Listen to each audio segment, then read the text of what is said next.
buy or sell, Gentry will finish the season as the top rookie fantasy running back. And I guess I would ask this question to you, George. Who the bleep is he competing with at this point? It is so ugly at running back in fantasy. RJ Harvey has done nothing. Omarion Hampton is hurt. Caleb Johnson, does anybody even know where that guy is? He doesn't even play for the Pittsburgh Steelers. I mean, what am I missing here? Oh, there's one that I'm missing. There's one that I'm missing. I'll name that for you. I'll name the guy you didn't mention there. Well, Henderson's another guy, by the way. The New England Patriots don't trust, right? They don't play him. But the guy that could compete with Gentry, would be the name that you said you loved during preseason. You love this guy's name, Cam Scotabo, right? He'd be the guy. He's right there with them. The only problem for Cam would be, A, it is the Giants. Their schedule is brutal. And B, Tracy should return. So that's going to take away. Cam will be the starters. I think he will be. But Tracy's going to eat up some touches there. So that's my only issues there. But I think he's the guy who competes with Gentry for that number one overall role, which I'm shocked. I'm shocked that it's not Hampton. He got hurt. Shocked that it's not Henderson. They don't like him. Shocked whatever, RJ Harvey in Denver, whatever's going on here. Will he finish the season at his top? This is a little different when I say automatically take the field here because there's only one other guy. I'm going to buy this. Gentry's the best guy, but would I be surprised if it's Scotabo? No, I would not. Yeah, I'm going to sell this for the guy that I just forgot about in Cam Scotabo. I guess the only concern that I would have, and it's a slight one, is that in a couple of weeks, Tyrone Tracy comes back. Fantasy Sports Today. Fridays starting at 3 p.m. Eastern. Only on SportsGrid.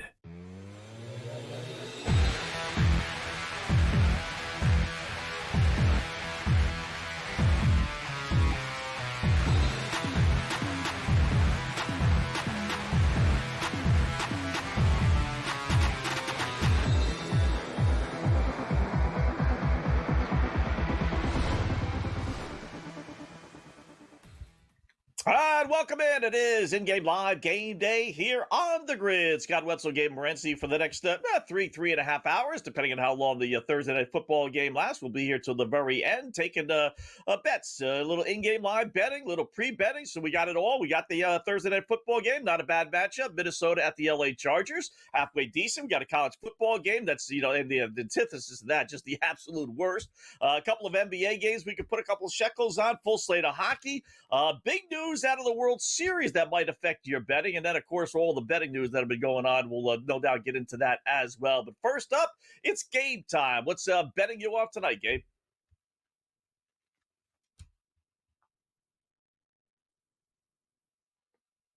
Can't hear you, Gabe.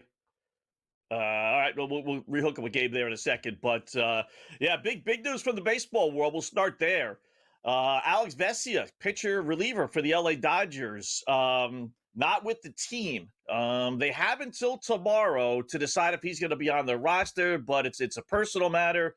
You could speculate on what it is, but, the World Series last 2 weeks, so they had, they're kind of stuck. I never really agreed with this principle, but the bottom line is before the series begins, you got to put your roster together, and unless somebody gets hurt, that's it. The guy could stink game one. You'll never use him ever again, but he's stuck on there. So they have to decide if he's going to be able to return to the team within the next, week and a half, 2 weeks, depending on how World Series lasts. So that's does that affect you if you think the Dodgers are going to win? Maybe not, but you know what? If you are kind of like queasy on it, and you all know, you will say the same thing. That the one little Achilles heel with the Dodgers is their bullpen, and now you're taking one guy who's actually pretty good, and you're throwing him out of the equation. Not something they can't overcome, but it's just not something you want to hear if you're a Dodger fan, and hopefully the news isn't too bad, but it does sound like it's pretty bad. So Dodgers minus 220. I've been saying all along, outside of Toronto Blue Jay fans and people that are betting on Toronto for whatever reason, I have not heard from one person who actually thinks the Blue Jays are going to win. And what's surprising about it is that the line is only minus 220. If you have everybody saying Dodgers, and the line is staying the same, I wouldn't even say basically. It is the same, minus 220. Very strange. So, game time. We were hooked up with Gabe. What's going on, Gabe? How are you tonight, bud? Well, I'll tell you what, quite a crazy day. in the betting world today with the big scandal earlier in the day. Kind of overshadows the World Series. The World Series have been taking center stage for the last couple of days. But man, there's a lot of bad, stupid takes out there about how this is what happens when sports leagues start getting into bed with sports books. Yeah, because it's FanDuel and DraftKings' fault that the 1919 Chicago Black Sox scandal happened, right? Right. I mean, come on, you know what I mean? Like, yeah, like it's FanDuel's fault. Like the mob is running poker games in Queens. Really shocking developments. Like, right. So like the bad takes as far as the sports world are concerned today are pretty comical. But you know what? We got a lot of stuff to bet on. And like the big thing is too, like, oh, people are talking about, like Mike Florio, Pro Football Talk says, oh, they're going to ban props. We're going to ban prop betting. Like, do you really think offshore sports books and bookies are going to stop taking prop bets? Like, the more you drive things underground, the more corrupt things get. The more you bring things to the shadow, to under the exposure of light. Sports books actually have cleaned the industry up, and somehow people are too dumb to understand. They think it's corrupted the industry somehow when it's actually cleaned the industry up. Yeah. And the other thing, Gabe, is that's really not the focus of this thing. If you listen to the FBI, the guy speaking today, some guy betting $13,000 on whether Terry Rozier is going to, make his points, rebounds, and props is like just who cares?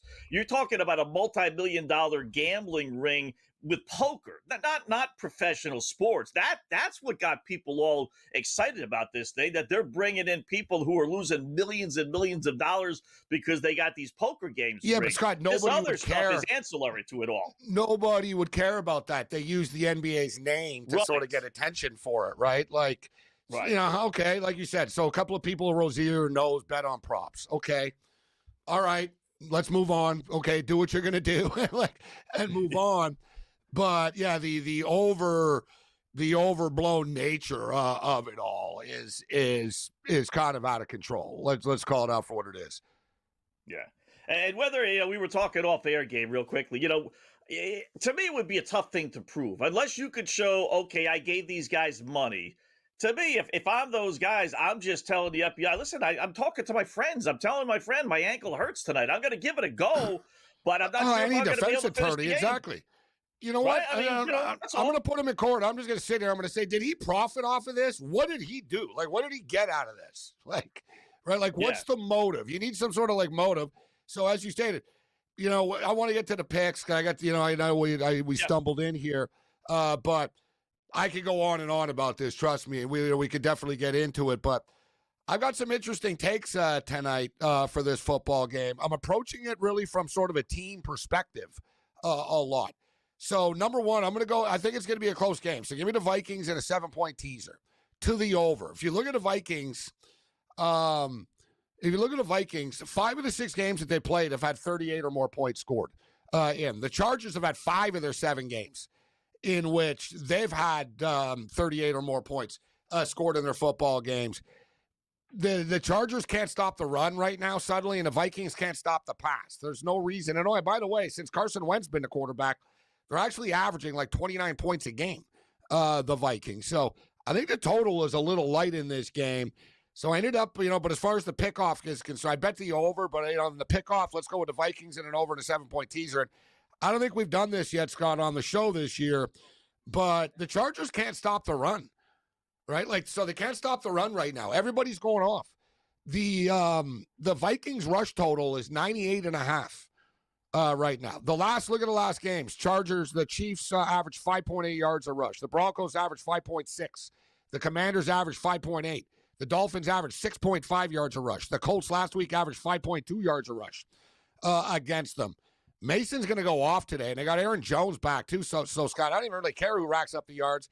Give me over 98.5 rushing yards for the Minnesota Vikings as a team.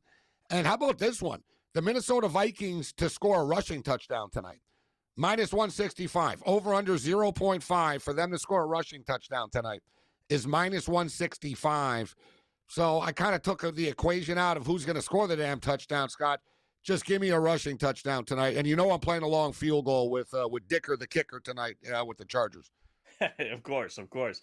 All right, I'm going to go. I'm kind of in the same boat as you. It's amazing how we're kind of in the same boat all the time, yet we each pick like different bets. I swear we don't do this on purpose. I'm going to take Minnesota. Same thing. I like Minnesota. I'll take them plus the 3. NFC teams 25-12. Check that, 25-13 straight up, 26-12 against the spread against the AFC, including 4-0 last week. That's enough for me. Give me the Vikings plus the 3. If Chargers can't run the ball, they don't have any more running backs. Vidal's not too bad, but Justin Herbert over 34.5 passing attempts. He's hit that in 4 of the 7 games that they've had this year. One of the games he didn't. He had 34. So the thought of Jim Harbaugh wanting to run the ball, that may be his premise, but he can't do it this year with this team. They're going to throw. I think the Vikings are going to put some points on the board, as you said. I got to go a hockey one. Winnipeg minus 145. They're playing great. Season opening loss. They've won 5 or 6 in a row since then. Regulation win against Seattle at minus 145. They're at home. And then give me the Joker in the NBA. Over 49.5 points, rebounds, assists. It's a big number. It is to get to 50, but it's opening night for Denver. We've had nothing but overs, 12-2 overs in the 14 NBA games we've had so far this season. This is their first game. I think he's going to have a big night. If you look at yesterday, most of the big-time players all hit their numbers yesterday. So I think the Joker will. So give me over 49.5 points, rebounds, and assists. And I'll throw it out there now. Correct score, LA wins 27-21, pays 125 to 1. So 27-24. Oh, Minnesota.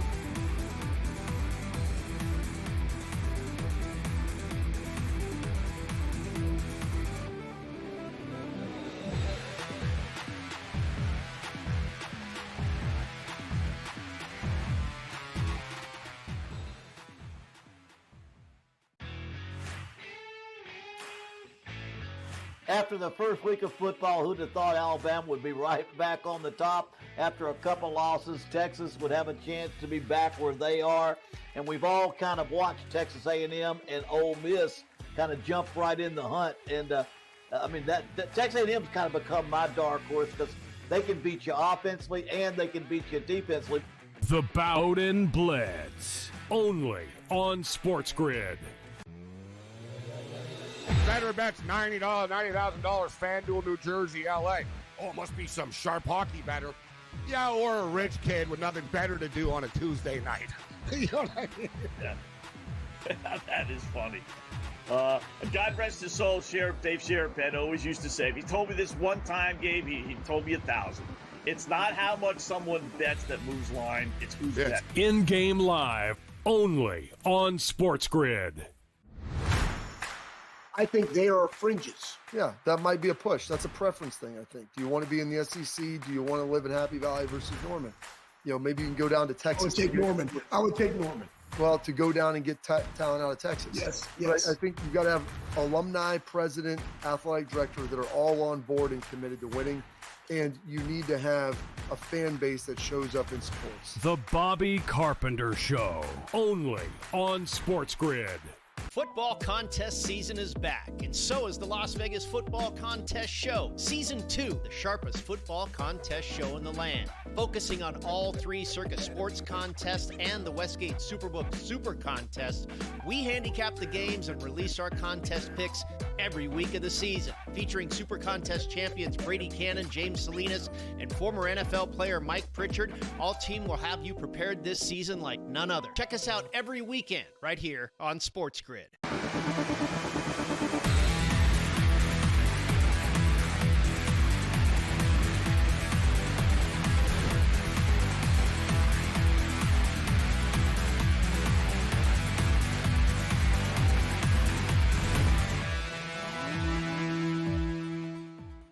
All right, welcome back in Game Live, Game Day here on the grid. So some quick other plays. So I have the Chargers. I'm going to do the same thing, Gabe. I always play the favorite to win 27-21, but I'll throw the Vikings in there because I actually think the Vikings are going to win. So I'll give me both 27-21. I got each team to score a touchdown and a field goal in each half at 14-1. Here's a good one. Each or one field goal in every quarter, plus 410. I think that can hit. And then I'll go with McConkey over 55.5 yards receiving. If I think Herbert's going to throw the ball all over the place, then I think McConkey's going to get certainly his share. So those are my 4 other little pops we can follow along. Anything else from you? I played. So you have Minnesota winning? Yeah, I got Minnesota. I'm going to play them both just so I don't get upset. So 27-24.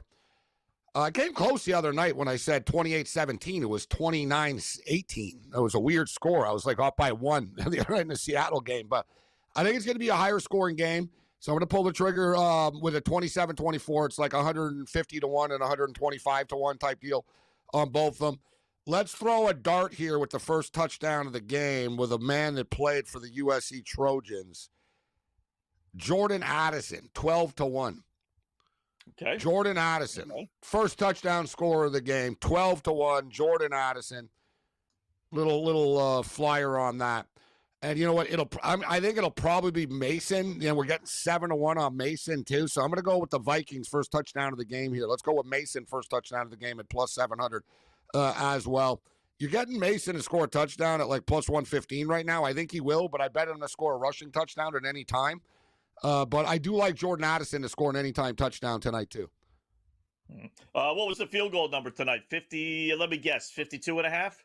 51 and a half. Ooh, little discount. 51 and a half. Yeah, you're getting it's SoFi. You know what I mean? So it's you're playing. You know what, though? It's kind of high.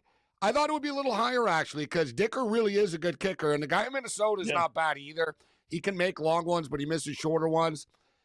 SoFi is like, look at this. It's like a perfect stadium, man. I've been there. Like, look how perfect it is inside. Like, it's basically like playing football in a mall. Like, perfect conditions for a kicker. I expect there to be a long field goal tonight in this game. And, well, the Vikings get a nice little return to start. Well, whatever, to the 38-yard line to start the game. But we're off and of course, there's a flag. We're off and running, Scott. Thursday night football. Hopefully it's a fun game. I think it could be a fun game. And, we're off and running. Minnesota gets the ball first, so we'll make a note of that for the second half bets. Right. Rare game nowadays where on Thursday nights where you get an NFC team versus an AFC. You know, they've done a really good job, or if you want to call it that, of making it a division game. This way it's not unfair for one team to play on a Thursday because they know it's unfair. They'll never think about it, but it's you don't the first one since week 2 that it's not a division game. Yeah. I didn't really, you know what I mean, to think about it. Yeah, it's always been these division matchups all the time, right? The Bills and the Dolphins of the world. Yeah, it feels like a sort of a fresh matchup. I think, though, the network, not that J.J. McCarthy is a ratings kingpin, but the storyline thought process here was that, all right, we'll have Harbaugh against the quarterback that he said is his favorite quarterback ever and all that and blah, blah, blah, won a national championship for him, right? Going head-to-head. Unfortunately, it didn't happen. Instead, it's Carson Wentz versus Harbaugh. So I like this storyline, Scott. This big, this Michigan. Because think, the Michigan get big ratings, right? So, like, I'm talking about Wolverine fans. Like, it's a big, you know what I mean? So that would have been a bigger pop for them. Yeah, that storyline. They didn't have that storyline to hang their hat on tonight. Yeah. I'll say this. Excuse me about Harbaugh. He's lost 4 straight against the spread. He's never lost 5 straight, but I will tell you he's never lost 4 straight before last week. So that's why another example of how these trends. You said something earlier, though. I think when I was when I had an audio issue, they're not like hard. This Charger team is they're very un-Harbaugh like. Let's just call it out for what it is.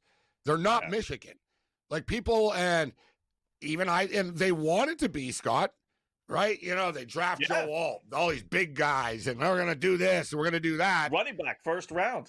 Yeah, you're not playing Northwestern. You're not in the Big Ten. It's easier said than done. Like, in the NFL, it's like, damn, man, we can't stop Daniel Jones, and we're losing 21-14. You know what I mean? Like, it changes, like, everything. It changes the playbook. And just think about for a Harbaugh coach team, Scott, we talked about they can't stop the run. They can't stop the run. Yeah. And they can't run the ball. It's not a Harbaugh team. That's not smash mouth football. Like, that's like, so you can't stop the run and you can throw the ball. So you guys throw the ball around. People score on you. You're not really stopping anyone on defense now. You're pretty good against the pass. They are, and Derwin James really good at shutting tight ends down and stuff. Their secondary's good, but there's teams are still putting points up on them, right? Like, it's very un-Harbaugh-like. Like, this team is out of sync. Remember, Scott, like the Packers earlier, like people, we were all there. We were ready to anoint the Chargers. Oh, boy, they're 2-0. The Chiefs are struggling. They got the tiebreaker against the Chiefs. Yeah, that seems like yesterday's newspaper that's on the street blowing in the wind. It's like, that was a hot take a month ago. Yeah. And, when Gabe like, does who looks better moving forward now? Like, the Chargers or the Chiefs? Right. You know what I'm saying? And when does the, I don't know what you want to call the star, the glimmer, the whatever for Justin Herbert, right? Lamar Jackson gets criticized. Bingo, thank you. Josh Allen getting criticized all the time. I was going to go there, but I didn't want to go forever. I was going to go there as far as in the bigger picture. Yeah. Dude, he doesn't win. He doesn't win close games. He does. No. He's 2-11. Let's look up his record at the break.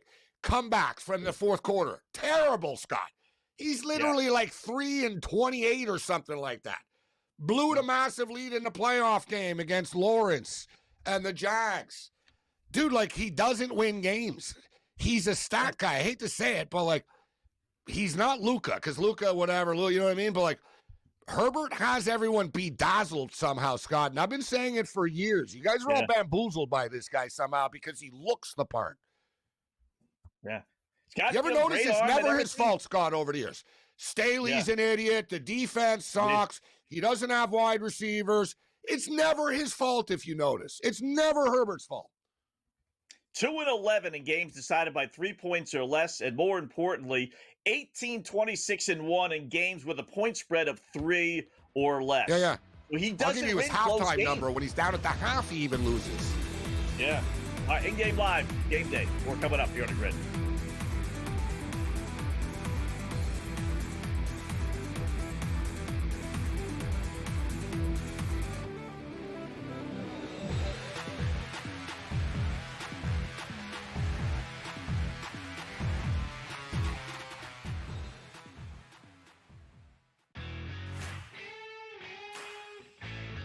After the first week of football, who'd have thought Alabama would be right back on the top? After a couple losses, Texas would have a chance to be back where they are.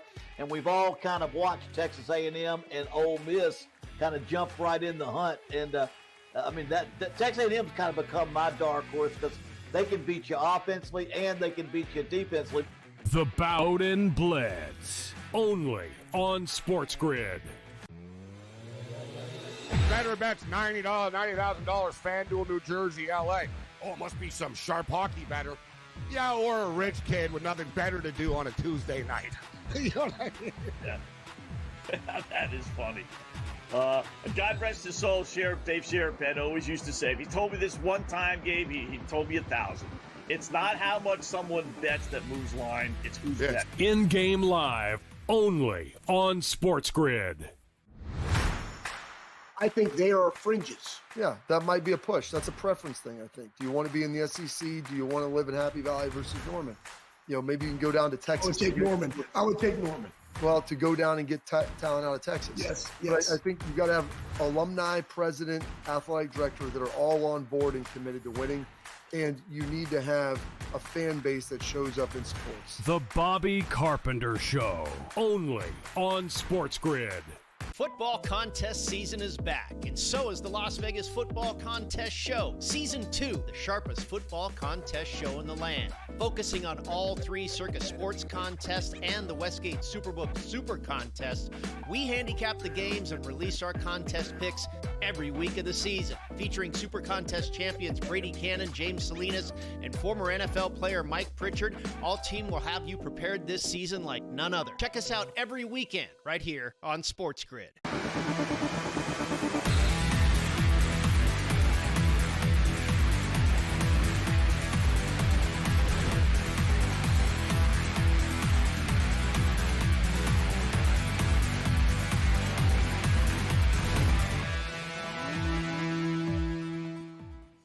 All right, welcome back in-game live, game day here on the grid. Scott and Gabe, hour number 1. So we're underway. Vikings have to punt the ball away. So Chargers get it deep inside their own territory at the 17-yard line.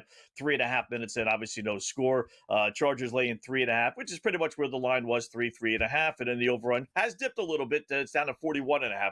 Pretty quick drop of 3 points, I must say, in 3.5 minutes because one team punts.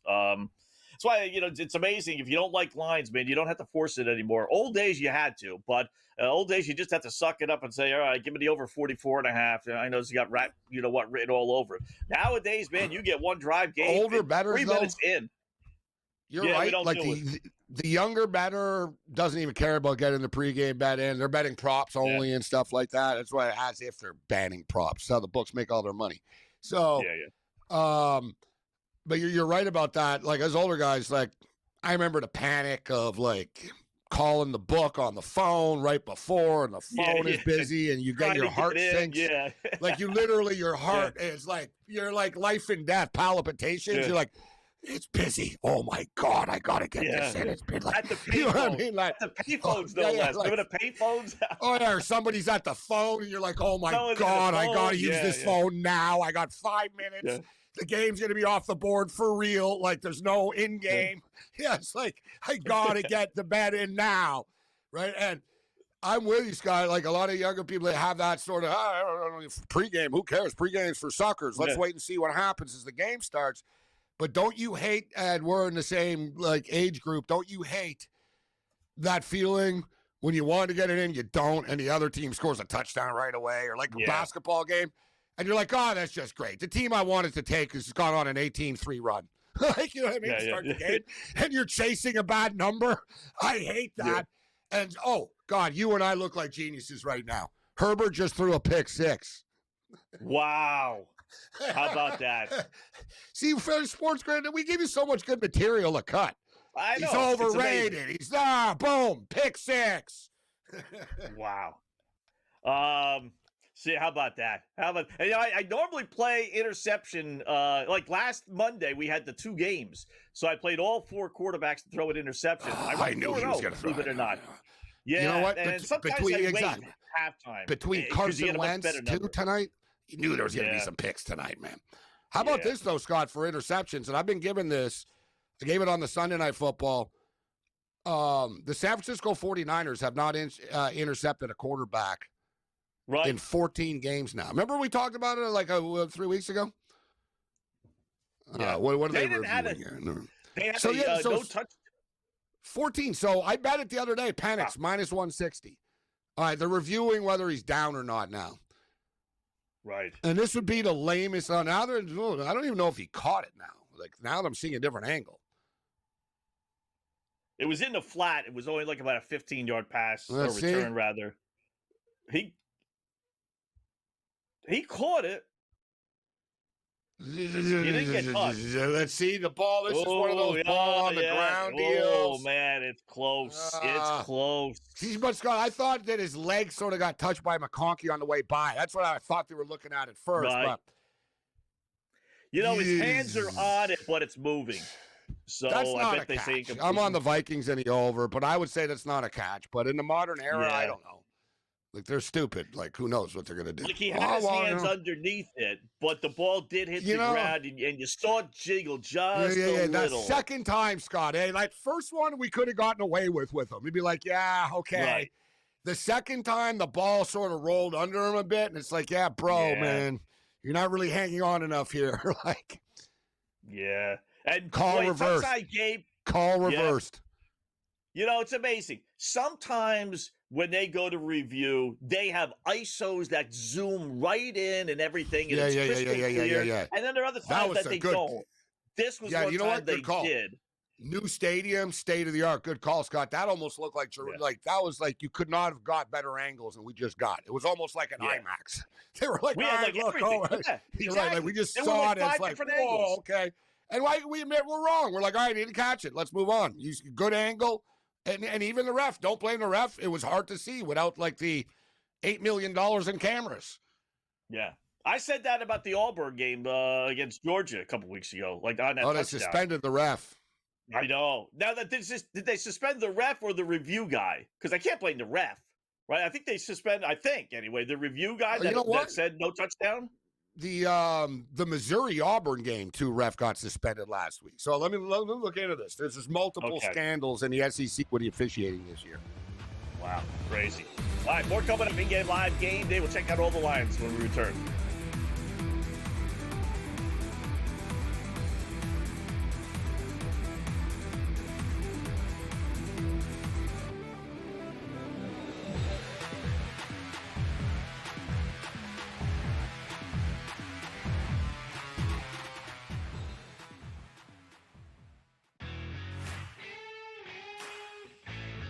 After the first week of football, who'd have thought Alabama would be right back on the top? After a couple losses, Texas would have a chance to be back where they are.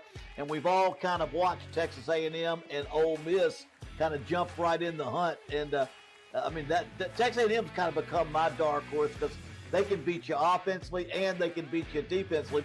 The Bowden Blitz, only on SportsGrid. Better bets $90,000, FanDuel, New Jersey, LA.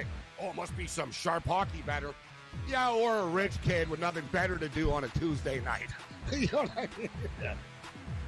That is funny. God rest his soul, Dave Sheridan always used to say, if he told me this one time, Gabe, he told me 1,000. It's not how much someone bets that moves line, it's who's betting. In-game live, only on SportsGrid. I think they are fringes. Yeah, that might be a push. That's a preference thing, I think. Do you want to be in the SEC? Do you want to live in Happy Valley versus Norman? Maybe you can go down to Texas. I would take Norman. Well, to go down and get talent out of Texas. Yes. But I think you've got to have alumni, president, athletic director that are all on board and committed to winning. And you need to have a fan base that shows up in sports. The Bobby Carpenter Show, only on SportsGrid. Football contest season is back, and so is the Las Vegas Football Contest Show. Season 2, the sharpest football contest show in the land. Focusing on all 3 Circus Sports contests and the Westgate Superbook Super Contest, we handicap the games and release our contest picks every week of the season. Featuring Super Contest champions Brady Cannon, James Salinas, and former NFL player Mike Pritchard, all team will have you prepared this season like none other. Check us out every weekend right here on SportsGrid.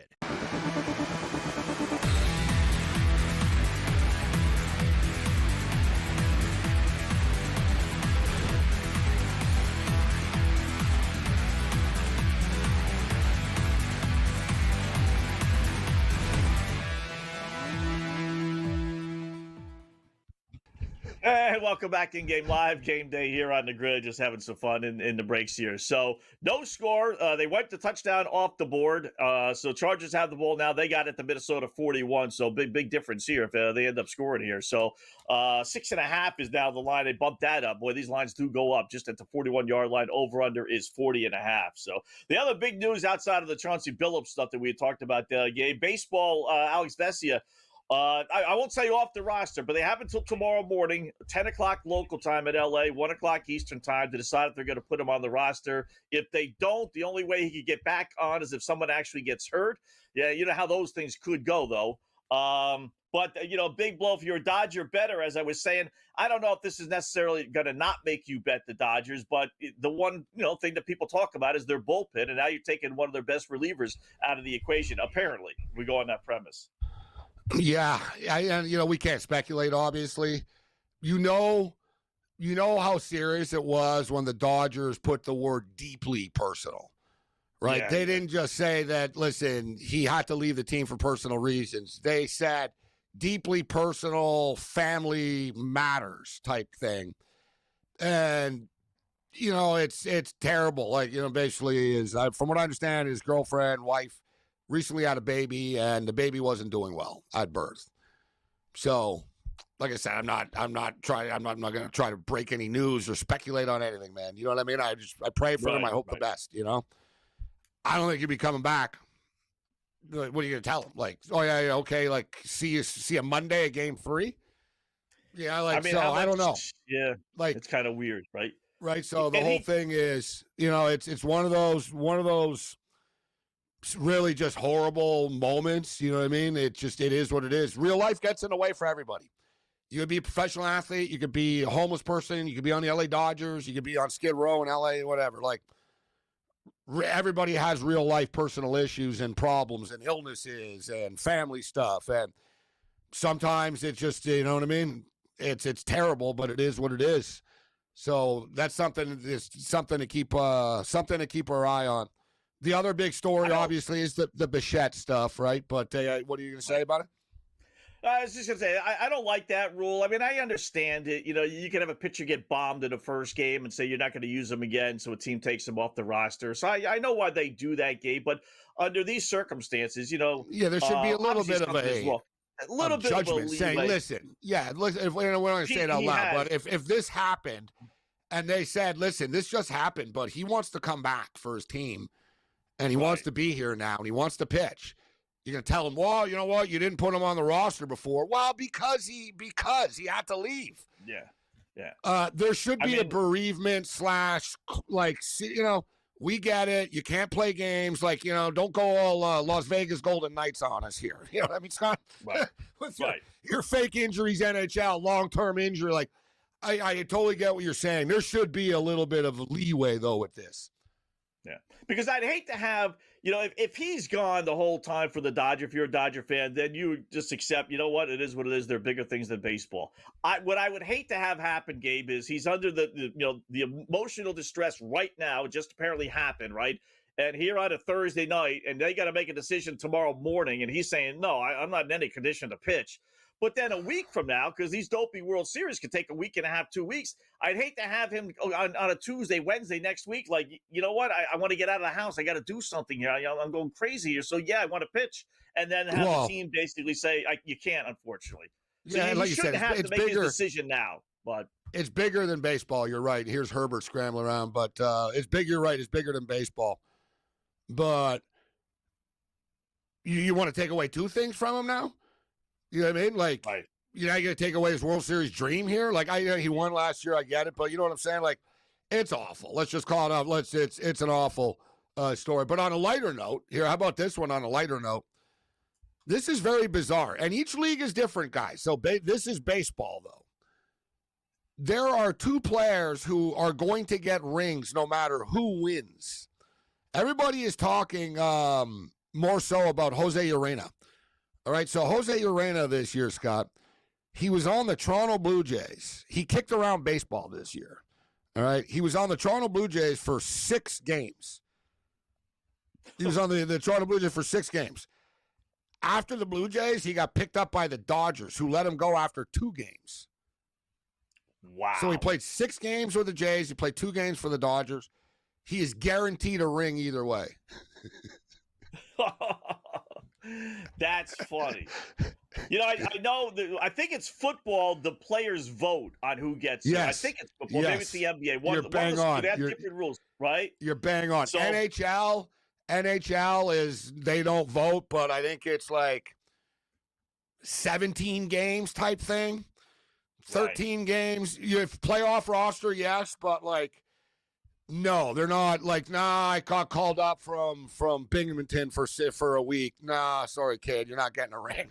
Like, you know what I mean? Like, and the big thing like different sports are stingier about it. Like, you know? Yeah, like hockey, the big thing also, Gabe, is getting your name on the cup. Stanley Cup. Yeah, and it can't put everyone's name on the damn cup, right? Yeah, that's not happening. We'll give you a ring, knock yourself out, but your name's not going on a cup. So that's funny. Well, that's the thing. Like, secretaries get rings in some organizations and stuff, right? Like the Dodgers are classy. The Dodgers actually gave the same rings to like the season ticket, like the ladies that work in the office and stuff. It's up to the franchise, but like the official type ring, according to baseball though, Scott, yeah, if you're on the roster for like 10 seconds, you get a ring.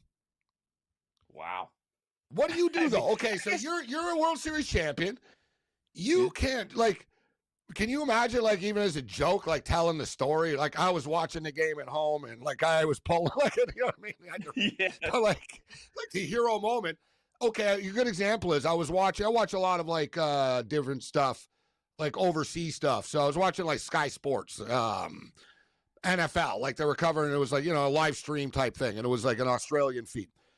David Carr was their analyst. Number 1 draft pick in the NFL, Derek Carr's brother. Houston Texans, yeah. They introduced him. They kept on saying Super Bowl champion quarterback. Like, that was the thing. And we're here with Super Bowl champion quarterback David Carr. And he had the Super Bowl ring on. He was the backup on the New York Giants with Eli Manning. So wow. Is he a Super Bowl winning quarterback? Yeah, I guess he is. Like, yeah, like, okay. So is Kenny Pickett. You know what I mean? Kenny Pickett's got a Super Bowl ring. He played games even for, like, the Eagles. Like, Kenny Pickett, he's a Super Bowl champion. So, like, he can sell that, like, in his TV career. Hey, that's Super Bowl champion. You know what I mean? But, like, I did a double take, Scott, like I'm sure you would too. I was like, Super Bowl champion. I was like, the guy was sucked in Houston, Texas. Super Bowl champion. I'm like, oh yeah. I'm like, am I on crack? Did I miss that sort of Super Bowl, Scott? I was so drunk. Did I? Was he like, oh yeah, what do you know? He won with the Saints, Gabe. No, he didn't. Like, who did he win with? Like, no, like David Carr. No, but he was the backup on the New York Giants, so Super Bowl champion. Yes. But I was gonna say, if you're Arena, you can't like boast about, oh, I was part of the Dodgers team or I was part of the Blue Jays team that year. But no, I think you can rest the accomplishment, Scott, and say, you know what, I was a big leaguer and I got rewarded with a ring. And you can tell the story. Yeah, I was on the team, but I'm proud. I was a major leaguer and I got a ring out of it. I'm not saying I'm Reggie Jackson and Mr. October, but I got a World Series ring out of this. I don't have any shame in that. I beat the system. You know what? System says I get a ring. I was on the team, not even for a week, or at least the rest. It's not easy to make it into the big leagues in the first place, Scott. I'm not going to hold against any of these guys. You know what I'm saying? Yeah. There's another guy though. So this one, Jose Urena. How about 6 games though, Scott? All right, 6 games. I can almost live with it. Buddy Kennedy is going to get a ring no matter what. Who? Never heard of him. Buddy Kennedy. Who is that? Who is Buddy Kennedy? I'll tell you on the other side of his unusual path to a ring. Guy got released by 10 teams this year, and he's going to win a ring.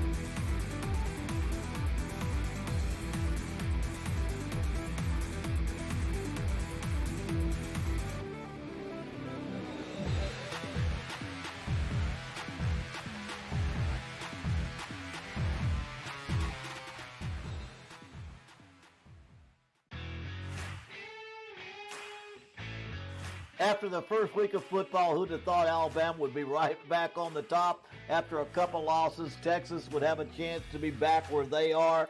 And we've all kind of watched Texas A&M and Ole Miss kind of jump right in the hunt. And, that Texas A&M's kind of become my dark horse because they can beat you offensively and they can beat you defensively.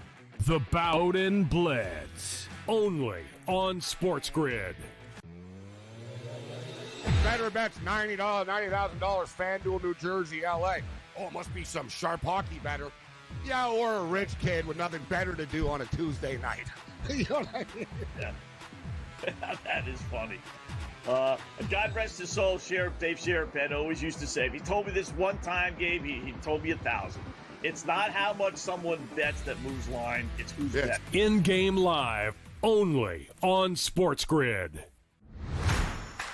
I think they are fringes. Yeah, that might be a push. That's a preference thing, I think. Do you want to be in the SEC? Do you want to live in Happy Valley versus Norman? Maybe you can go down to Texas. I would take Norman. Well, to go down and get talent out of Texas. Yes. But I think you've got to have alumni, president, athletic director that are all on board and committed to winning. And you need to have a fan base that shows up in sports. The Bobby Carpenter Show, only on SportsGrid. Football contest season is back, and so is the Las Vegas Football Contest Show. Season 2, the sharpest football contest show in the land. Focusing on all 3 Circus Sports contests and the Westgate Superbook Super Contest, we handicap the games and release our contest picks every week of the season. Featuring Super Contest champions Brady Cannon, James Salinas, and former NFL player Mike Pritchard, all team will have you prepared this season like none other. Check us out every weekend right here on SportsGrid.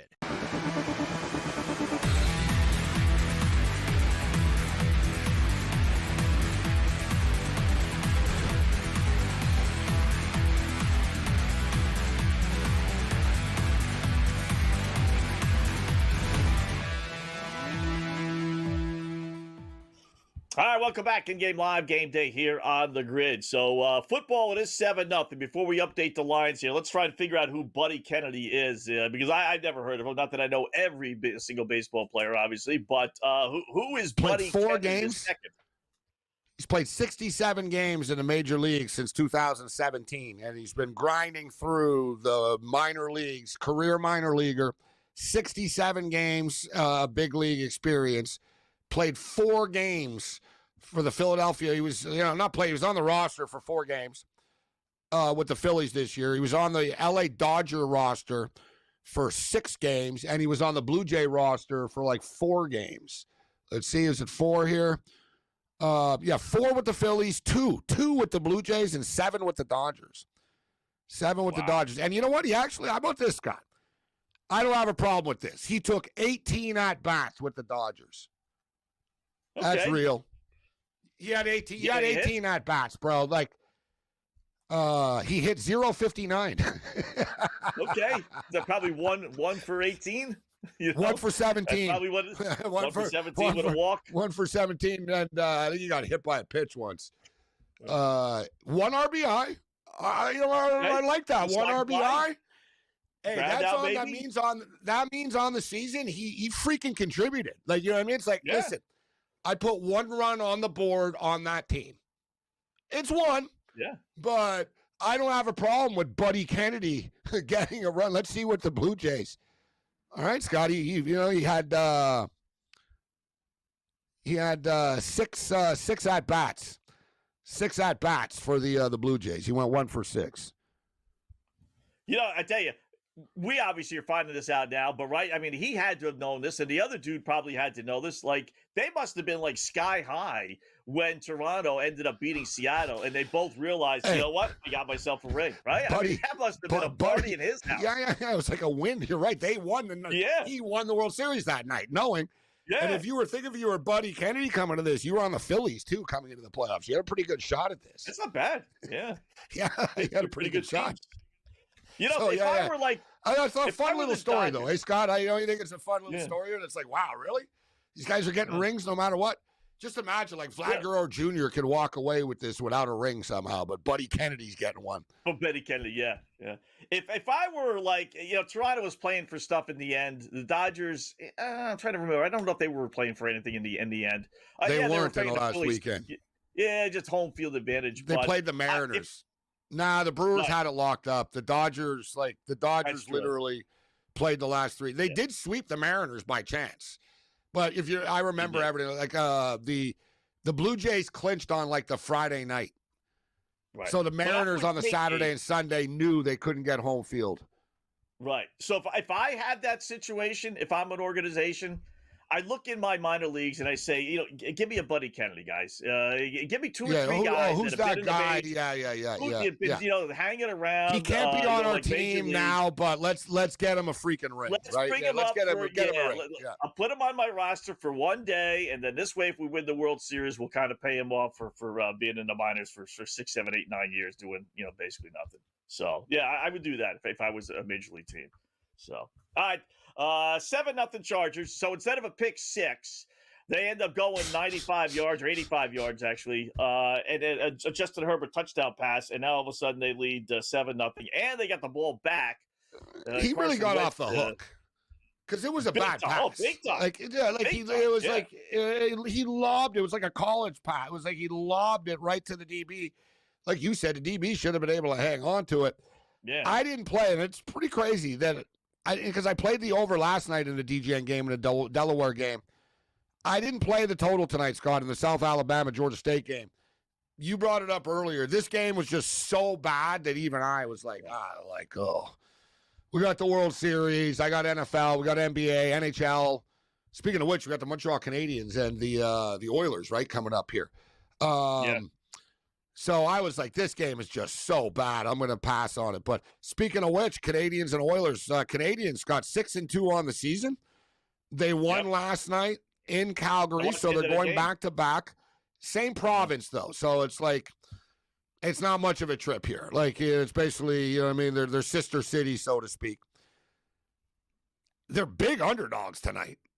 Like, man, I don't think the Oilers should be this big of favorites. I'm going to take the 1.5 with the Canadiens. -130, +1.5.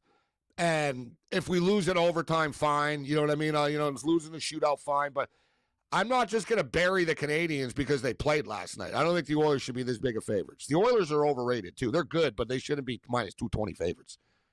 Yeah.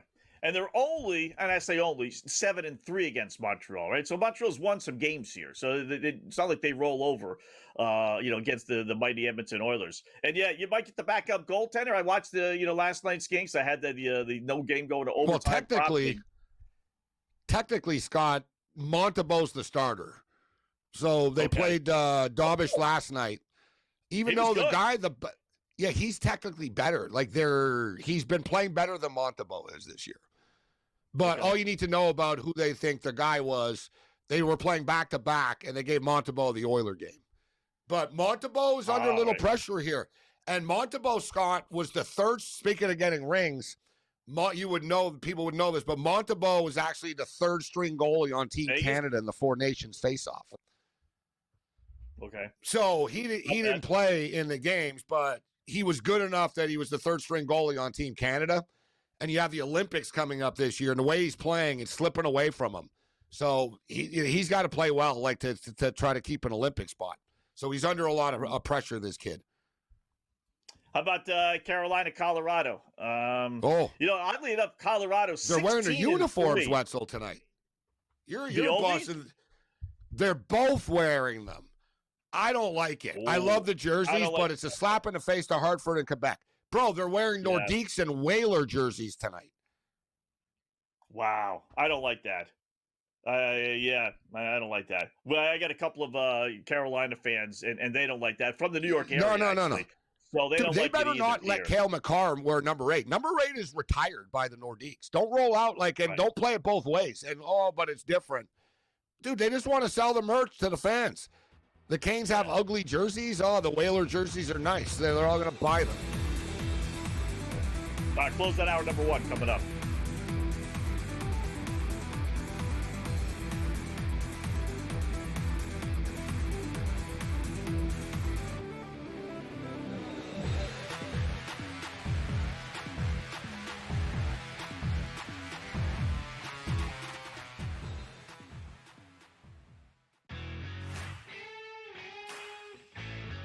After the first week of football, who'd have thought Alabama would be right back on the top? After a couple losses, Texas would have a chance to be back where they are. And we've all kind of watched Texas A&M and Ole Miss kind of jump right in the hunt. And, that Texas A&M's kind of become my dark horse because they can beat you offensively and they can beat you defensively. The Bowden Blitz, only on SportsGrid. Better bets, $90,000, FanDuel, New Jersey, LA. Oh, must be some sharp hockey better. Yeah, or a rich kid with nothing better to do on a Tuesday night. You know what I mean? Yeah. That is funny. God rest his soul, Dave Sheriff always used to say, if he told me this one time, Gabe, he told me 1,000.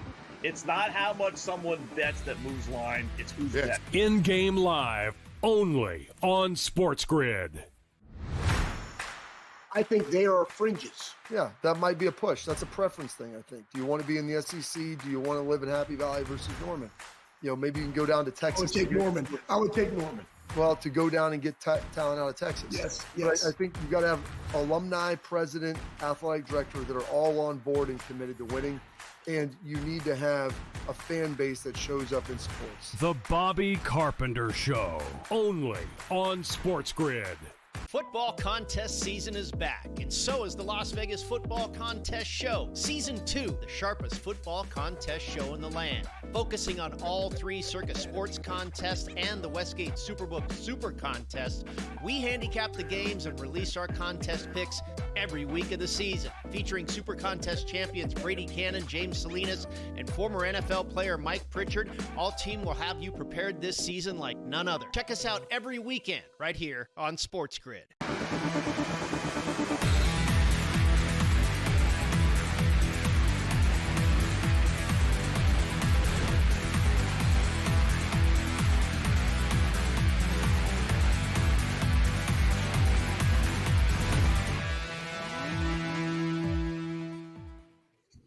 All right, welcome back. In-game live, game day here on the grid. Scott and Gabe, they closed out the first quarter, so started the second quarter. LA with the ball at the Minnesota 30-yard line, 7-0. Chargers do lead. 12.5 now is the line. Wow. Yeah, I'm getting bad flashbacks now about about the Vikings in prime time. It doesn't, remember everyone can pick on J.J. McCarthy. Kirk Cousins stuff, yeah.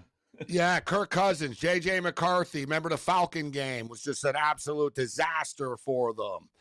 Last year, the Sam Darnold's good. Remember the primetime game against the Lions? They got murdered. Then the playoff game, they got murdered. they're bad like under the lights, man. They're just bad when it matters. Like they're good like on a Sunday afternoon when no one's paying attention to the Vikings. So I'm sort of getting a little sick to my stomach right now, Scott, getting a flashback of just like watching another crap-ass Viking performance in prime time. Carson Wentz better start to get this thing going a little bit on offense.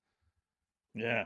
They've had the ball twice, and both times, I don't know if they got a first down. They may have gotten one first down, but they haven't really driven the ball at all. So, and you can't run the ball quarter on the Chargers. Like the Chargers' weakness, Right. Scott, is like their run defense. But if you're going to be down 14-0, it's going to, you know what I mean? It changes the game plan like pretty quickly.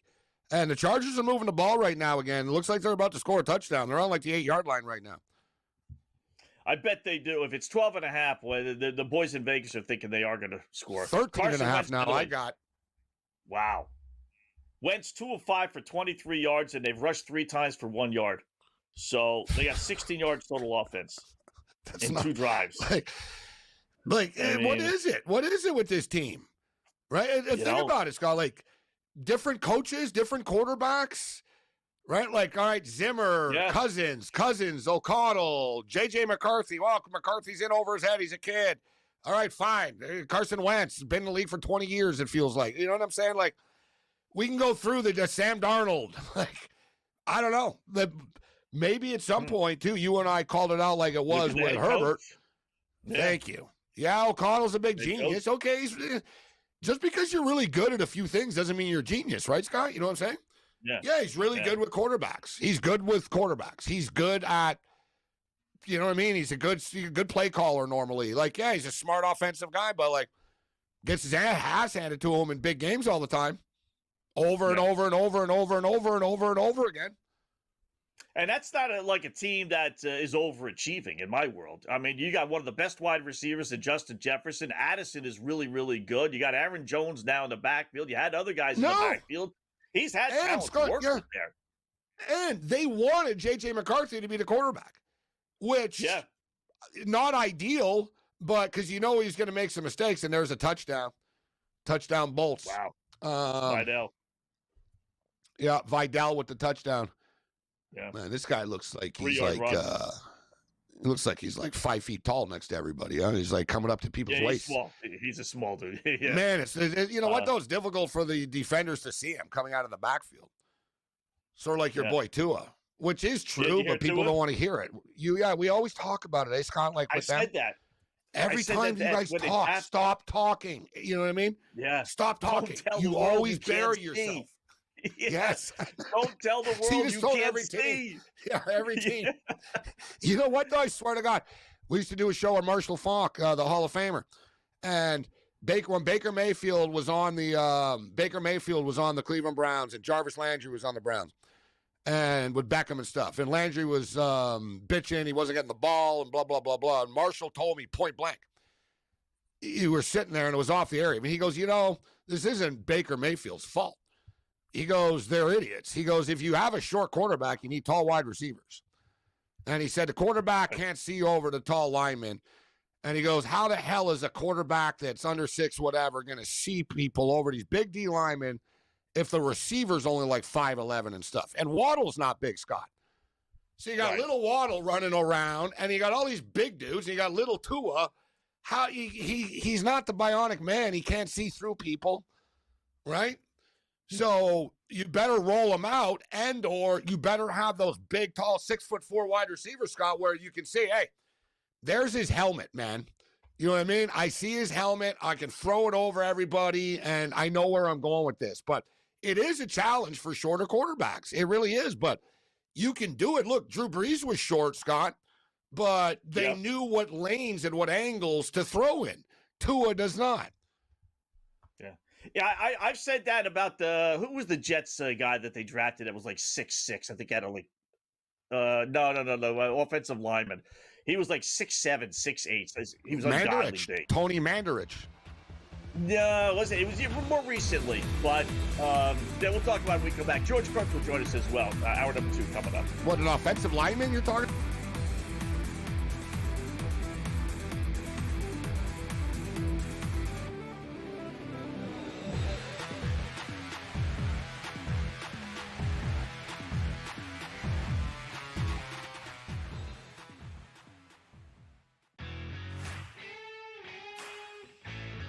After the first week of football, who'd have thought Alabama would be right back on the top? After a couple losses, Texas would have a chance to be back where they are.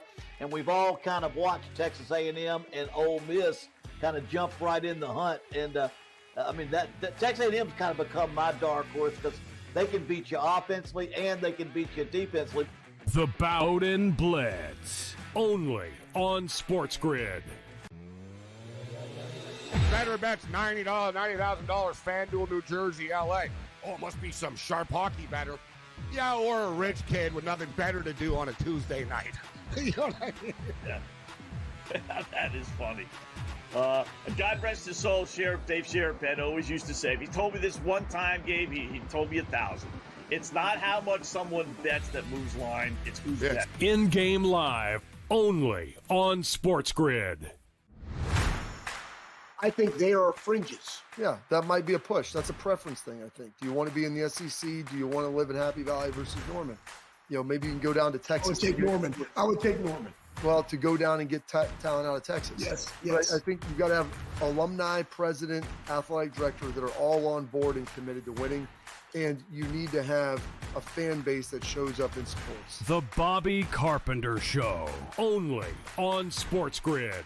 Football contest season is back, and so is the Las Vegas Football Contest Show. Season 2, the sharpest football contest show in the land. Focusing on all 3 Circus Sports contests and the Westgate Superbook Super Contest, we handicap the games and release our contest picks every week of the season. Featuring Super Contest champions Brady Cannon, James Salinas, and former NFL player Mike Pritchard, all team will have you prepared this season like none other. Check us out every weekend right here on SportsGrid.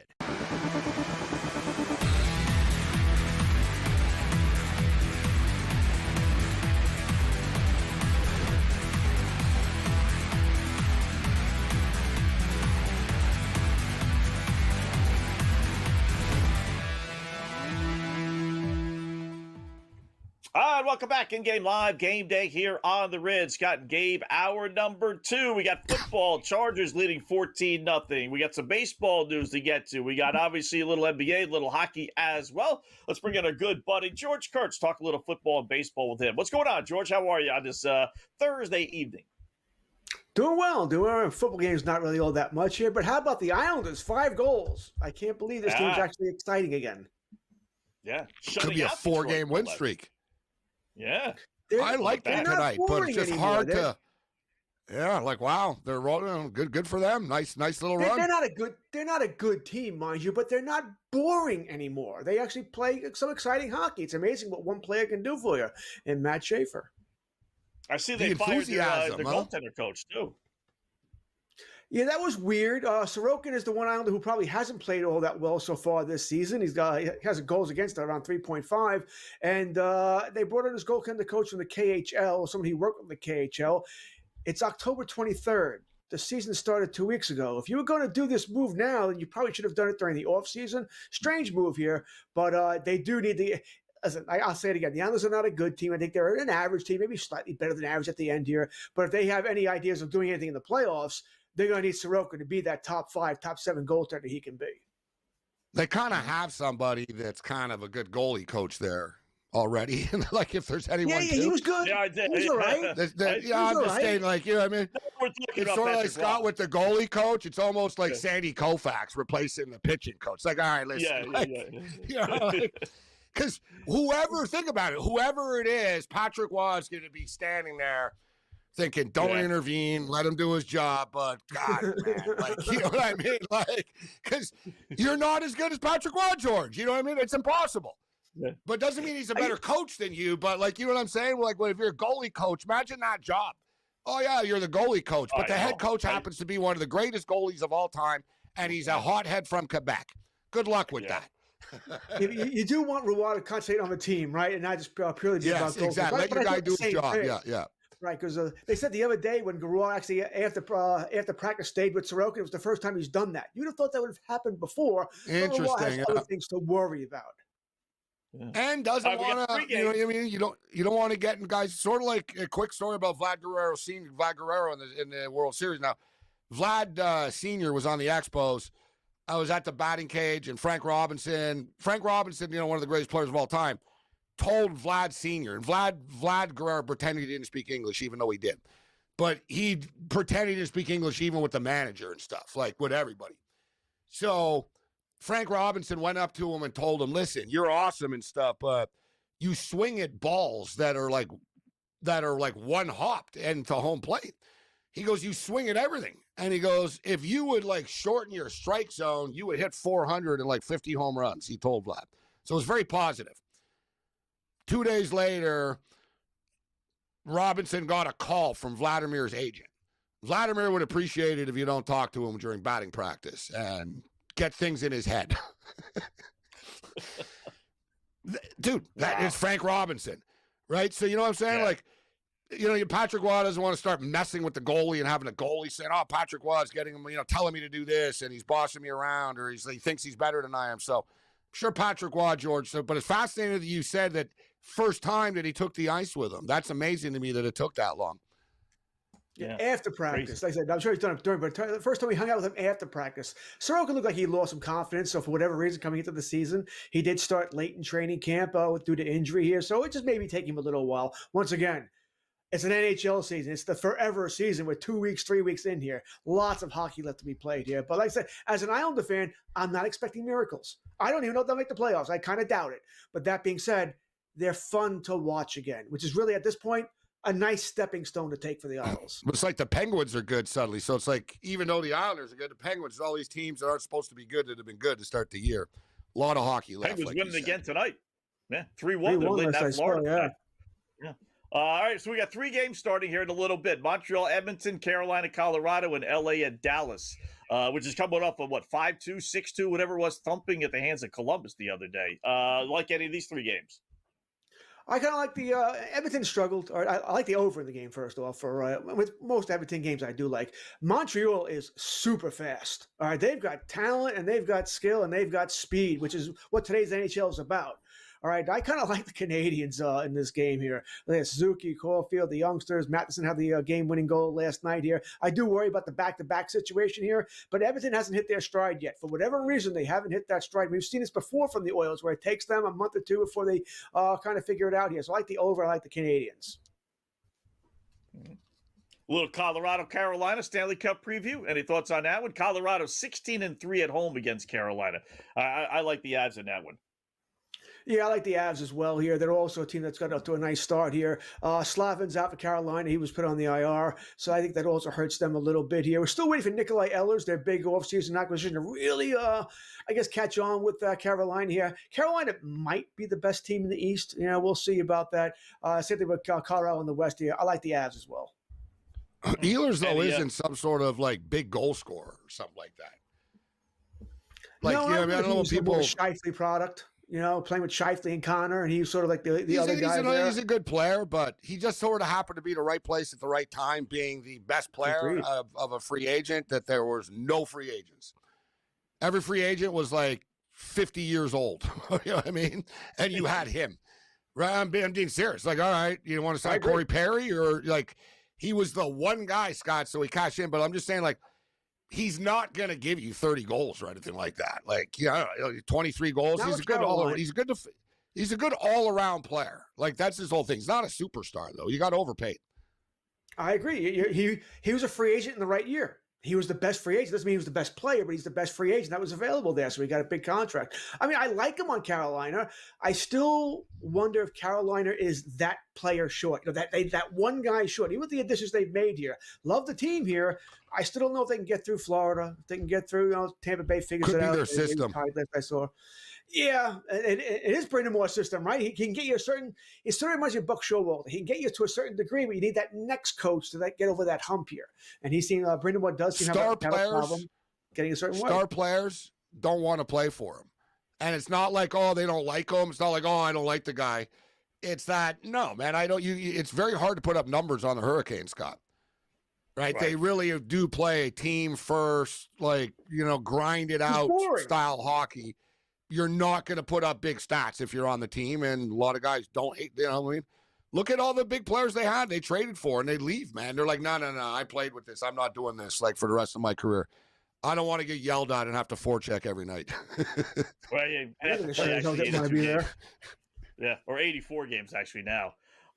Good news, Gabe. Field goal Vikings, 54-yarder. Reichert All right, for so, the Vikes.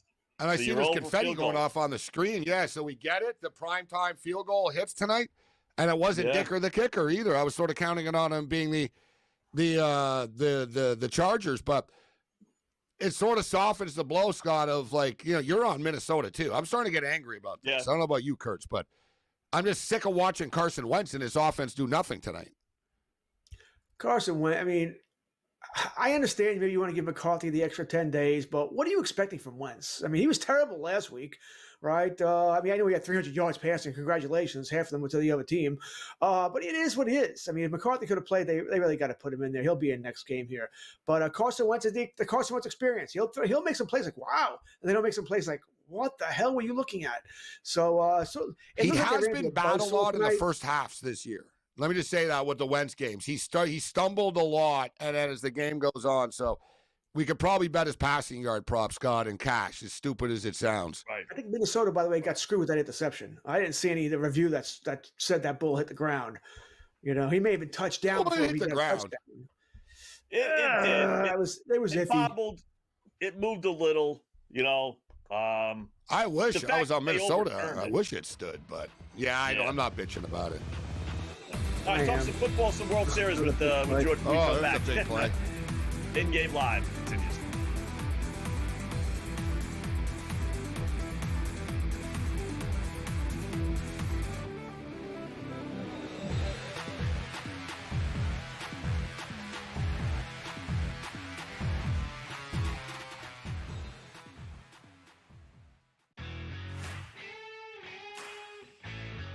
After the first week of football, who'd have thought Alabama would be right back on the top? After a couple losses, Texas would have a chance to be back where they are. And we've all kind of watched Texas A&M and Ole Miss kind of jump right in the hunt. And, that Texas A&M's kind of become my dark horse because they can beat you offensively and they can beat you defensively. The Bowden Blitz, only on SportsGrid. Better bets, $90,000, FanDuel, New Jersey, LA. Oh, must be some sharp hockey better. Yeah, or a rich kid with nothing better to do on a Tuesday night. You know what I mean? Yeah. That is funny. God rest his soul, Dave Sheriff always used to say, if he told me this one time, Gabe, he told me 1,000. It's not how much someone bets that moves line, it's who's betting. In-game live, only on SportsGrid. I think they are fringes. Yeah, that might be a push. That's a preference thing, I think. Do you want to be in the SEC? Do you want to live in Happy Valley versus Norman? Maybe you can go down to Texas. I would take Norman.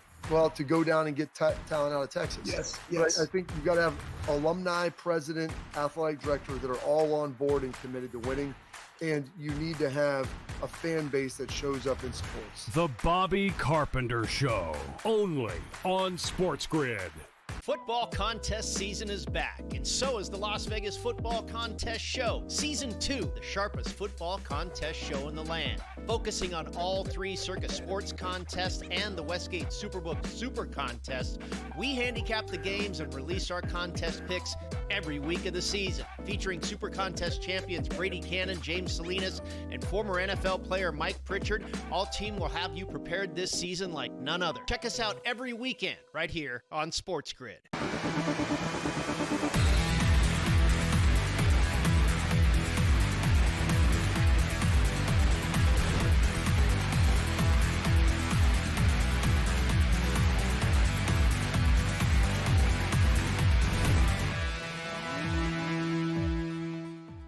All right, welcome back. In-game live, game day here on the grid. Got Gabe chatting with George Kurtz, SportsGrid host. You see it here all the time. So before we leave and go for some baseball talk here, George. So it is 14-3. Chargers got the ball, and they're on the move again, all the way down to the Minnesota 24-yard line. Already up 14-3. It's 15.5. Now they just locked it, so something good might be happening for the Chargers. But where are you going? It's 15.5 and 47.5. Any props, any other plays you want to put out before we go to baseball? Yeah, I don't think. I said Minnesota looks like they ran into a buzzsaw tonight. I didn't like Carson Wentz coming in. I generally like the home teams on Thursday Night Football. Anyway, short week and all that here. That being said, I took Minnesota. Now I'm regretting it. In game here, if anything. I love that 14 I and a didn't half. trust the That's a Chargers lot. either. I haven't given up. Yeah. I haven't given up on the Vikings, man. That's too many points. 14 and a half for what it's worth. They just sacked Herbert, too. They're going backwards. All right. That's But good. what are we seeing out of Minnesota that we like? Nothing from Wentz and his offense. They moved the ball. Yeah. I mean, you could be down 21. He's good enough to get an, oh, by the way, touchdown and get the backdoor cover at 14 and a half, 15 and a half. That's a lot of points. They forced the field goal attempt. They got the sack, and they got to stop here on third down. All right. Oh, no, is it third down? No, my bad. Is it third down or 4th and 17 now? I got third and 17. Now yeah, my bad. So now it's 3rd and 17. My bad. Still there a flag on the 6:14 play? left. No. I He don't just know. spiked the Herbert's ball just to the walking ground. What the around hell like was that? I know. Herbert just walked away. You see Harbaugh even was kind of confused. Like, dude, what are you doing? Harbaugh even asked him, like, kind of like, what happened? That was weird. What do you think? It was 4th down? I wonder if he thought the whistle blew or something. He just literally threw it down like a quarterback does when the play's dead. He doesn't want to get hit. Oh, great. San Jose scores. Unbelievable. Rangers, you guys suck. I'm on San Jose 3 times. The Rangers 3 times tonight. Yeah, at least they've scored 4 goals in the building, but now they're scoring and they're not going to win. Like, Ranger fans going to start to get real upset soon. I think they lost 15 straight going back to last year. Not to mention the Sharks haven't won a game yet this year. Yeah. 15 straight. If it's either 14 or 15, I'll look at my notes from going back to last year. I mean, if they lose this one, yikes. Man, that's a tough life for San Jose Sharks You fan, have to give up 5 goals to the Sharks. 5 goals to the Sharks. That can't happen. It just can't happen. But like James said, at least they've scored. The Rangers scored 4 goals tonight, which is what 3 more than they had all season long. But Will Smith just scored a goal here. I'm on the Rangers 3 times. Took them pregame, and then I took them down 2-0 and down 3-1. So I knew they would score goals. I just was hoping they wouldn't keep giving up goals. Any baseball thoughts? World Series starting tomorrow night. Dodgers is still at FanDuel's got them up to minus 230. But yeah, 220, 225, 230. Chargers missed the field goal. Missed the field goal. Nice. Quick update. Right. So it gives the Vikings some field position here, guys, in midfield. Yeah, let's go. Yeah. There we go. 49-yarder. I mean, I don't see how the Blue Jays win this. I just don't. I think this is a gentleman's sweep. So I think it's the Dodgers in 5. I sort of feel like the same way I felt last year with the Yankees. Dodgers are the better team. The Yankees, of course, we knew they'd lose the game themselves by playing stupid sometimes here. Blue Jays won't do that. Blue Jays do play baseball, and they won't strike out. They put the ball in play here. You got to like how the Jays do that. But the Dodgers aren't last year's team. All right, they only had Yamamoto pitching last year. They didn't have Glasnow. He was hurt.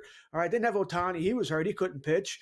And I forget the other guy who's in the rotation now, who's great too, who wasn't there last year. I think the Dodgers win in 5. It's just they're the best team in baseball. I think they'll take care of the Jays here. I think the Jays will make life of the It's funny what you just said. No, I said Ohtani. Ohtani, Glasnow, Yamamoto, Snell. I forgot about Snell. Oh, Blake Snell. I was just thinking of the other guy because Ohtani didn't pitch last year. That's why. Right, he couldn't pitch last year. He was hurt. I mean, you go around the diamond. Where are the Jays have the advantage? All right, maybe Guerrero over Freeman. Maybe. I mean, Freeman's a pretty damn good player himself. Other than that, it's either even they or do have Dodgers the collective. The Jays do have that sort of special magic thing about them going on. Dodgers don't give a damn about. Dodgers are not the Yankees. They're not the Mariners. They're better. I don't care about this. It maybe if the Blue Jays didn't have a break too, and the game series started 2 days ago, I might buy that a little bit more. But the Jays have had 4 days off. The Dodgers have had a week off. That's all gone. The Dodgers they're a professional team here. Nothing's going to bother them. I think it's a gentleman's sweep. I think it's the Dodgers in 5. I'll probably bet the Dodgers in 5 and the Dodgers in 6. Same thing I did last year with the Dodgers over the Yankees. I think the Dodgers take care of business. I'm ambushed by Blue Jay stuff. So I got all the Blue Jay, like Blue Jay all the time. And they're trying to talk themselves into, the Dodgers have been off since last Friday. And these are the same people that are like so happy that Bo Bichette's coming back, Scott, that hasn't played in a month. So it's like, all right. Right. So Bo Bichette hasn't played in a month, but the Dodgers are going to be rusty. Okay. Yeah. How about, we all want Ohtani MVP, right? So that's the public choice, 2-1. But how about Freddie Freeman, George, at 16-1, or even Mookie Betts, who's like overdue for a monster series You're talking at to a Yankee 25-1. fan. Can we not bring up Freddie Freeman in World Series? Maybe, Yeah, maybe. right. I don't know if he can do it again. Can he really do it again? At the World Series he had last year. Listen, I think Max Muncy's in play here. I think he could have a big, because no one's going to talk about him. Will Smith, assuming that wrist is healthy. I mean, we go on and on and on here. Teoscar Hernandez, how about Mookie Betts? We're not even talking about these guys. The darts are so deep. I understand. Like I said, the Jays' best chance is because they don't strike out. Maybe they can drive these pitch counts up with what the Mariners couldn't do, and maybe you can get Snell out of there after 5+ innings. But the Brewers were good at that too, George. Right? They weren't not as good as the Jays, but they didn't have the power the Jays do, but they were good at contact. Listen, the Jays are number one contact rate team in baseball. Yeah. And the Dodgers pitchers have the number one whiff rate in baseball. So it's strength versus strength. In the end, it's Snell, Yamamoto, wow, Glasnow, Ohtani. That's the thing. And I've upset Blue Jay fans by telling them that, like, okay, out of your 4 pitchers, like 2 of them are going to implode. Like like you see, you got to trust the Dodgers more, Scott. What do you think of your Savage, Scott? The kid's 22. He's been in the big leagues for like a month, and he's starting tomorrow. He's got a really good splitter that sort of goes into the dirt. If the Dodgers don't swing at it, like, he's going to be in a lot of trouble. I don't fully trust Max Scherzer to do what he did. This isn't Seattle. Right? Is Bieber, I don't know. I trust Gossman.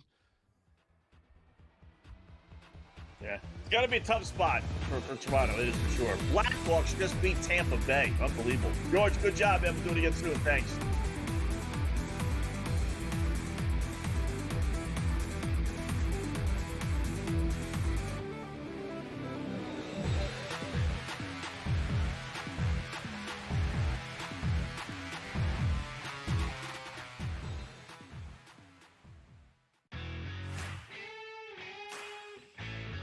After the first week of football, who'd have thought Alabama would be right back on the top? After a couple losses, Texas would have a chance to be back where they are.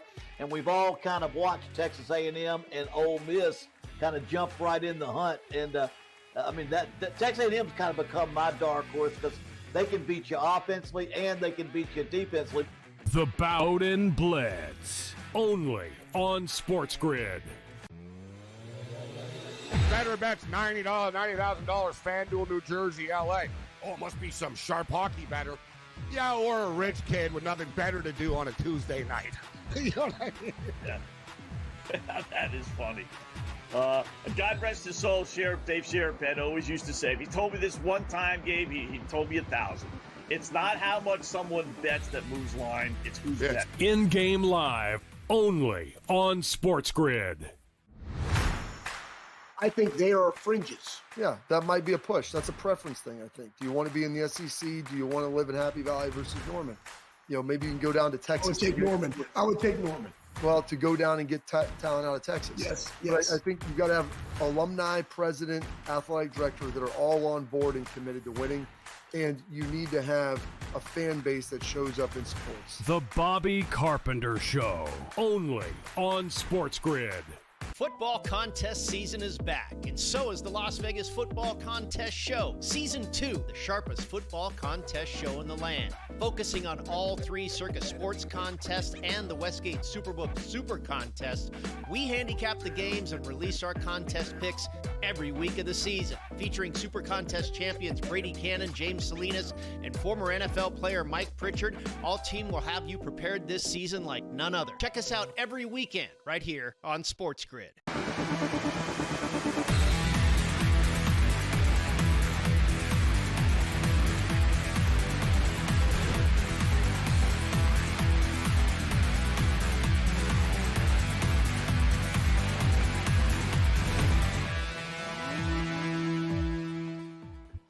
Let's check the lines out here. Welcome back in-game live. Carson Wentz walking off the field holding his left arm, but a triceps area. He wasn't even hit, but there's like a massive pad on that, so clearly there was an injury there that he aggravated. He swung at a batted ball. Yeah. He swung at a batted ball. There was a tip ball at the line of scrimmage. It's stupid. It was 3rd and 2. The Chargers can't stop the run. You got a little momentum off the missed field goal. You're in midfield, right? And 3rd and 2, they throw the ball. It gets batted at the line of scrimmage because he's an idiot. And he did like the volleyball spike. He jumped up in the air and spiked the ball, and he hurt his elbow doing it. It's just a disaster. But, yeah, Max Brosmer, the Minnesota Golden Gopher, is the other sort of emergency quarterback. He's the backup, and I guess McCarthy's the emergency quarterback tonight. So it would have to be Brosmer. But for the record, Scott, Wentz seems fine. He's sitting on the bench right now looking at the iPad, wondering why he sucks so much. Yeah, and it was his off arm. So, if Brosmer sucked at Minnesota. So what he's doing on a roster, I'm not sure. Outside of him being from Minnesota, I imagine, or playing in Minnesota anyway, that, maybe they threw him a little love because of that. But if it's up to Max Brosmer, we're in trouble with our Minnesota bet. So it's 14.5 Chargers with the football here. So we'll see what happens with that one. My hockey plays, I got to say, not good tonight. I took Tampa Bay to win in regulation. That didn't happen. In fact, they lost in regulation. Chicago scored the final minute. They win 3-2. Tampa Bay 1-6 now. Between Tampa Bay and Florida, which looks like they're going to lose, you got two of the supposedly best teams in the Eastern Conference, and there's a lot of good teams theoretically that are struggling, and those are two are near the top of the list. Can't so the Leafs in the same division, right? They're all powers in the same division. It is early, but you're right. A lot of these teams that are supposed to be good aren't, and a lot of teams that people thought were not going to be good have been good. The Blackhawks have been. I gave the Blackhawks over 67.5, so we thought they were going to be good, but they've been better than people think they are. The Islanders right now winning 7-1. The Islanders have put together a nice little 4-game win streak right now. The Pittsburgh Penguins, right, winning hockey games so far early this year. For the record, the Montreal Canadiens have taken a 1-0 lead on the Edmonton Oilers right now. So game is basically a pick 'em. -115, total 6.5 now. 10 minutes left in the first period. All right. The one I liked is Winnipeg too tonight. They're down 1-0. Late the second period, 6.5 minutes, not too late. So you're getting them plus 162 at home against Seattle. I like them. They're playing good hockey right now. Now it's just locked. As soon as I say it's locked up, we'll see what happens, maybe with a power play or something. But if you get those numbers, I would take a flyer, with a whole period plus with Winnipeg right now. Colorado and Carolina tied 1-1. The Jets are very Buffalo Bill-like.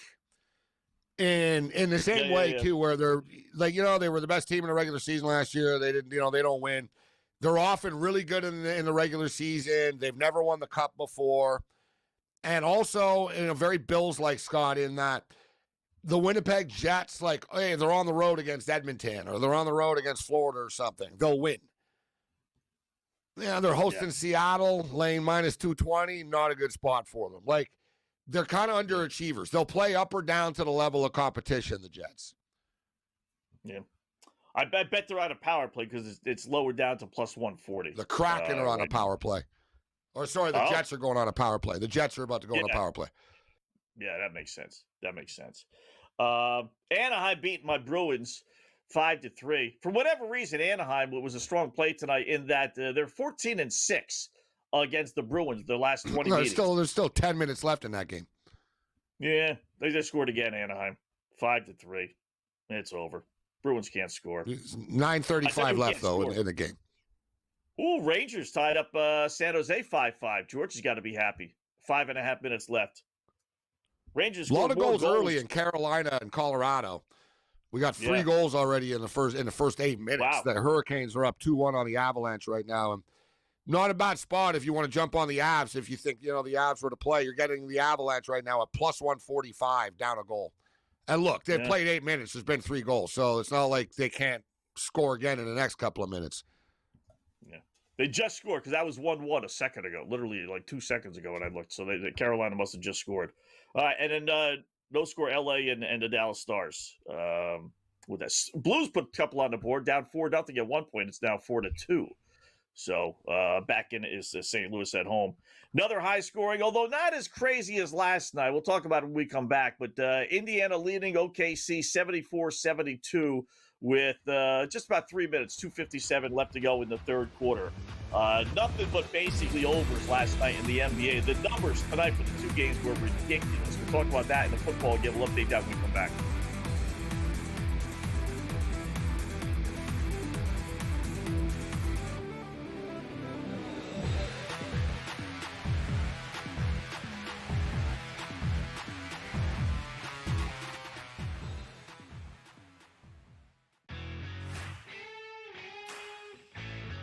After the first week of football, who'd have thought Alabama would be right back on the top? After a couple losses, Texas would have a chance to be back where they are.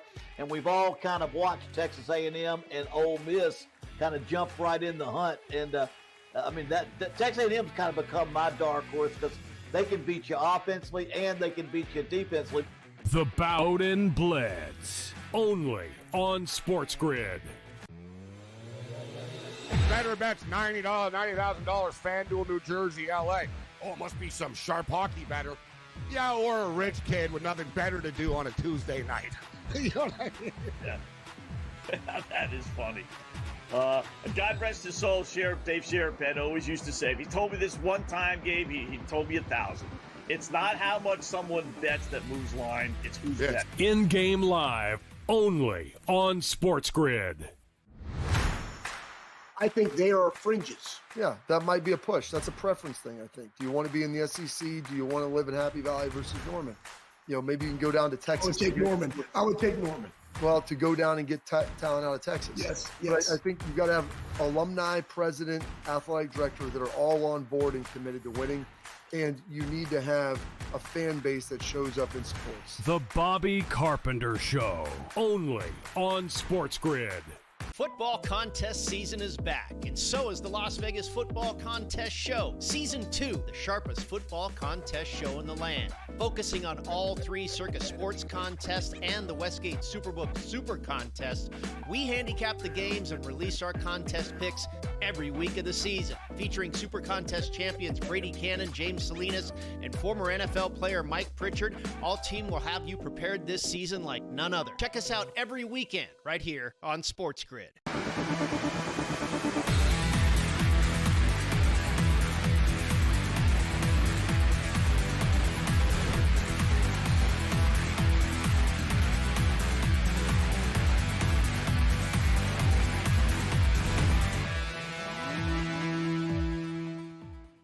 All right, welcome back. In-game live, game day here on the grid. Scott and Gabe checking out the first half of LA and the Minnesota Vikings. 14-3 Chargers with the ball and the lead and driving at the Minnesota 42-yard line, I see. Minute 20 left to go in the first half. 16.5 and 41.5 is your number. Must say, I do think the Vikings are going to score. So if the Chargers score here, even if it's a field goal, you got 20 points. I think you probably double that in the second half. And I think Minnesota's going to, once we get the halftime, we're going to get want them to score. I want them to score. Yeah, even though I'm on the Vikings, like at this. Yeah, no, I'm on the over as well, and right. I don't want this to end up being because Harbaugh will go Big Ten style. Right, yes. He will go Michigan football. Like if they get up 21-3 and he sees Minnesota can't do anything on offense, they're going to start running the ball and chewing the clock up. So, or 17-3 even. So just give me as many points as we can get, and hopefully, like you said, Minnesota wakes up on offense a bit. They always do this in primetime games, just one disaster after another all the time. They got 3 freaking points on the board right now. Pretty pathetic. Yeah, they do get the ball to start the second half, though, right? The Chargers got the ball first. No, Vikings got it first. Was it the Vikings? Did they go that quickly off the field? Yeah, it was 3 and out basically. No, you're right. And then Herbert they punted, and Herbert. Oh yeah, so yeah, Herbert. This is a disaster for the Vikings. This is a disaster if they score. They score a touchdown here and make it 21-3, and then they get the ball back. Oh yeah, that's. Can the Chargers finish the drive off? I think they probably do, actually. Right? They're looking pretty good. They just picked up another chunk here. Herbert's got 51 yards rushing. Line. Yeah. How about that? Yeah, you give him credit. Like, he's taken off a couple of times. Man, the Vikings defense, they get a pass rush, but it seems like if they don't get there, they sort of fly past them, and then there's just big trouble after. right? Like the Vikings defensive line is pretty good, but it doesn't seem like anything else on their defense seems to be able to stop anything. I don't know how you only have 3 points when you got Addison and Jefferson and Aaron Jones. I mean, Jordan Mason. Jordan Mason's a good running back. Mason's good. Yeah. You got the tight end there, Hawkinson. Yeah. What they don't have, though, their offensive line is beat up, though. So we'll give them that, right? So Wentz isn't working with a full deck here. And, wow, they scored the touchdown pretty quickly. There's enough time, actually, so it's a touchdown. McConkey. All right. That's cool. Touchdown, McConkey. Yeah, we got 50 seconds left. Could probably get it. Yeah, now it's down to try. 45 seconds. So there's 45. I don't know, dude. I mean, with Wentz, are they going to take a freaking knee? Is McConnell just going to quit?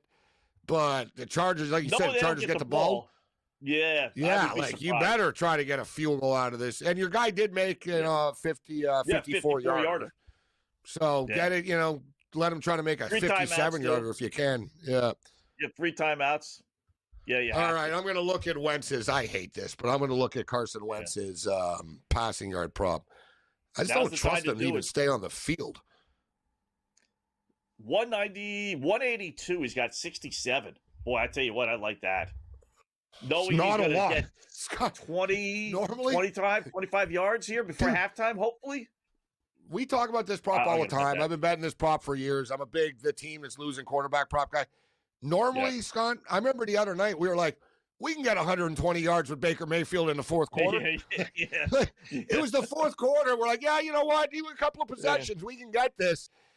Yeah, you're basically talking about 122 yards or whatever. What'd you say? 100. So in that ballpark, in an entire second half of a game, you're losing by 18 points.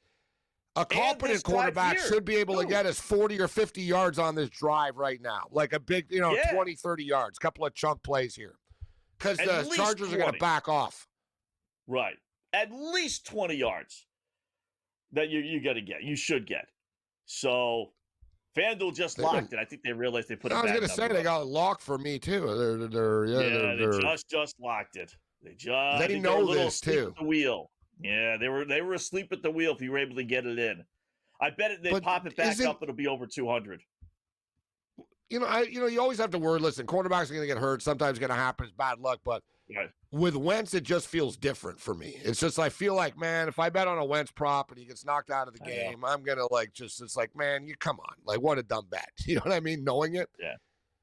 My deal with him is it doesn't look like he even cares. He's on the sideline joking it up right now, looking at his helmet like a goofball. It's like he's just happy to be in the league, Scott, right? It's like a third chance or whatever. You know what I mean? Like, yeah, do you really care that you're sucking, or are you like, hey, whatever, I'm in the NFL? Like, you know what I mean? Yeah. You know what? The worst thing that can happen is I sit the bench and I don't have to kill myself, and I let McCarthy get all the. Go ahead, knock yourself out. Exactly, Scott. I had my shot. Boom. It is what it is. You just named it too. He already got killed for the Philadelphia Eagles, ruined his career. Now he's thinking, I'm not going to kill myself. The kid's starting next week anyways. We all know it. Yeah. JJ's back. Like, I'm not even a Viking. I'm just on this team now. You know what I mean? Like, I've known these guys for 6 weeks. I don't know them anything. Yeah. You got to look at Justin Jefferson in the huddle and stuff, but like, come on, man, Yeah. That's why I wonder how well Flacco will do this week with Cincinnati. You read my mind. One thing one thing to go Everyone there. Loves Flacco when it's a blowout, when he throws 3-4 touchdowns. Remember in the playoff game when with the Browns, he threw like 4 or 5 interceptions in a row, whatever it was, in a big game. Houston. Yeah. And he sort of was shrugging his shoulders. I was like, dude, like the guy's 41. He was sitting on the couch. It's just it's like a rec game. Yeah. It's like a Gene commercial. It's like, wow, you guys called me. I didn't call you, right? It's one of those, Scott. You know what I mean? Like, hey, you asked me, right? I'm going to throw it. You asked me to come here. I didn't ask you to come here. That was his pinnacle last week, I think. Coming off the bench and doing what he did, I don't know if it'll get any better for Cincinnati. Yeah. So, all right, so 21-3. Let's see if they posted the numbers back up here. They're screwing us, and he's up to 82 now, and they're still keeping it locked. This is a sleazy move by the book, Scott, because they knew, like you and I did, that he was going to pad the yards by the end of the half. Yeah. That's how fast you got to be sometimes, people, with this in-game live stuff. They do fall asleep every once in a while at the wheel, And that should have been over 200, and it was only 180 and change. Well, it was on us. Get it. It's our fault. We had to bet that. We waited too long. Like, we waited in between. Well, we didn't know they drives. were going to score so quickly. That was we I thought know. or LA would take the entire first half up, but they scored so easily. So, but it pretty we know that. Normally they'll put it up. That was pretty sleazy of them to just lock it. And Bet365 and FanDuel locked it and said no. Because look, we were at 67, so he's got 15. He padded 15 yards to it. So for everyone tuning in, they're basically waiting for the half now for the Wentz prop. They'll post it at the half now. Man, that stinks. I tried to put it in, and it was too low. Like I was able to get it into my box there, but then when I hit bet, it didn't register. Yeah, so you had to look at that stuff. He's up to 82 yards. Yeah, he's going to get over 100 yards. Man, we could have almost not necessarily won this bet first half, but we could have been like all the way there. Sometimes you get lucky. Yeah, you get like 50, 60 yards. Yeah. Like you get a pick. Now he gets sacked. As soon as we get in a field goal range, he gets sacked. Like, it's a disaster. The Vikings are a disaster. They're just a disaster, this team in prime time all the time. I don't know why I should have been, man, the Chargers are going to kill him. Like, I just should have known. Yeah. I had the Chargers last week, too, and I usually go back to a team, but they looked so bad last week. You know, they lost by – even in my team, they killed my teaser as well last week. You know, and I normally I go back to those clubs, but it was just like they barely beat the Dolphins, Gabe. I mean, that's all you need to say about the LA Chargers. They barely beat Miami, which is a complete joke. And then they followed can't that up stop losing. the run. You heard me go over the numbers off the top by all the teams. Yeah, 5.8 yards, 7 point yards to rush, 6 point. How many rushing yards do the Vikings have tonight? Like, 10. Have they even tried? 10. And it's all thing. It's like, okay, you're not even down that much. I know it's 21-3, but Carson Wentz sucks. How about you run the ball like during the game? Not now, but you know what I'm saying? Don't abandon the run. You can't throw it. 5 carries for 10 yards against the hell is that? Russian defenses. Unbelievable. O'Connell's a genius, though. Oh, yeah.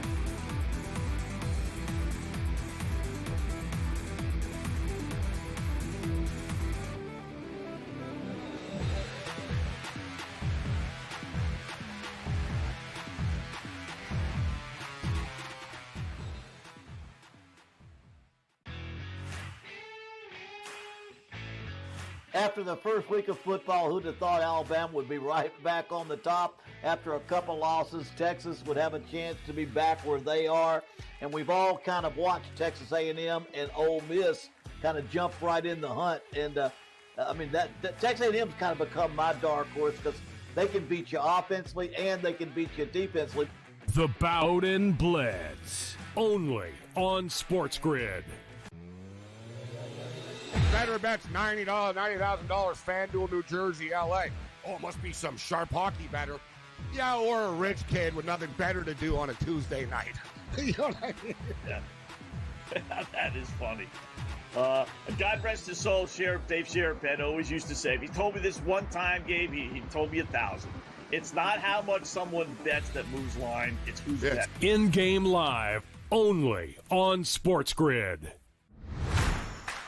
I think they are fringes. Yeah, that might be a push. That's a preference thing, I think. Do you want to be in the SEC? Do you want to live in Happy Valley versus Norman? You know, maybe you can go down to Texas. I would take Norman. Well, to go down and get talent out of Texas. Yes. But I think you've got to have alumni, president, athletic director that are all on board and committed to winning. And you need to have a fan base that shows up in sports. The Bobby Carpenter Show, only on SportsGrid. Football contest season is back, and so is the Las Vegas Football Contest Show. Season 2, the sharpest football contest show in the land. Focusing on all 3 Circus Sports contests and the Westgate Superbook Super Contest, we handicap the games and release our contest picks every week of the season. Featuring Super Contest champions Brady Cannon, James Salinas, and former NFL player Mike Pritchard, all team will have you prepared this season like none other. Check us out every weekend right here on SportsGrid.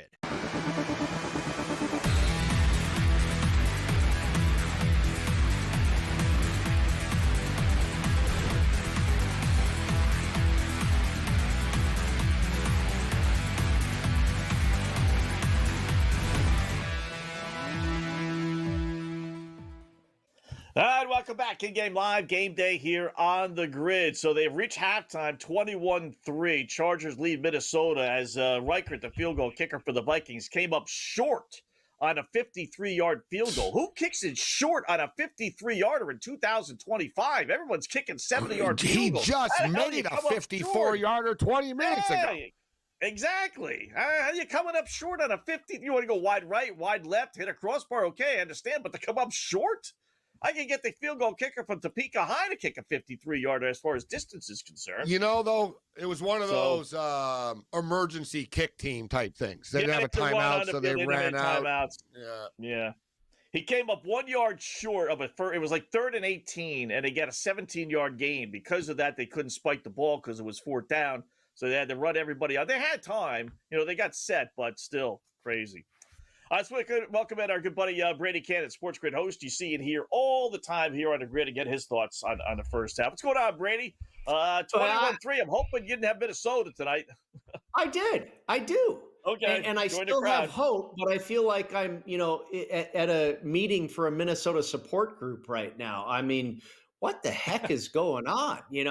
Kevin O'Connell, what was he, coach of the year last year or the year before? Brian Flores, these guys are good. I have faith in them. You look at this team on paper, you look at their numbers, their defense is very solid. They come out of a bye week last week. They've been up and down. They're very inconsistent. It's like, okay, a bye week's perfect to get your act together.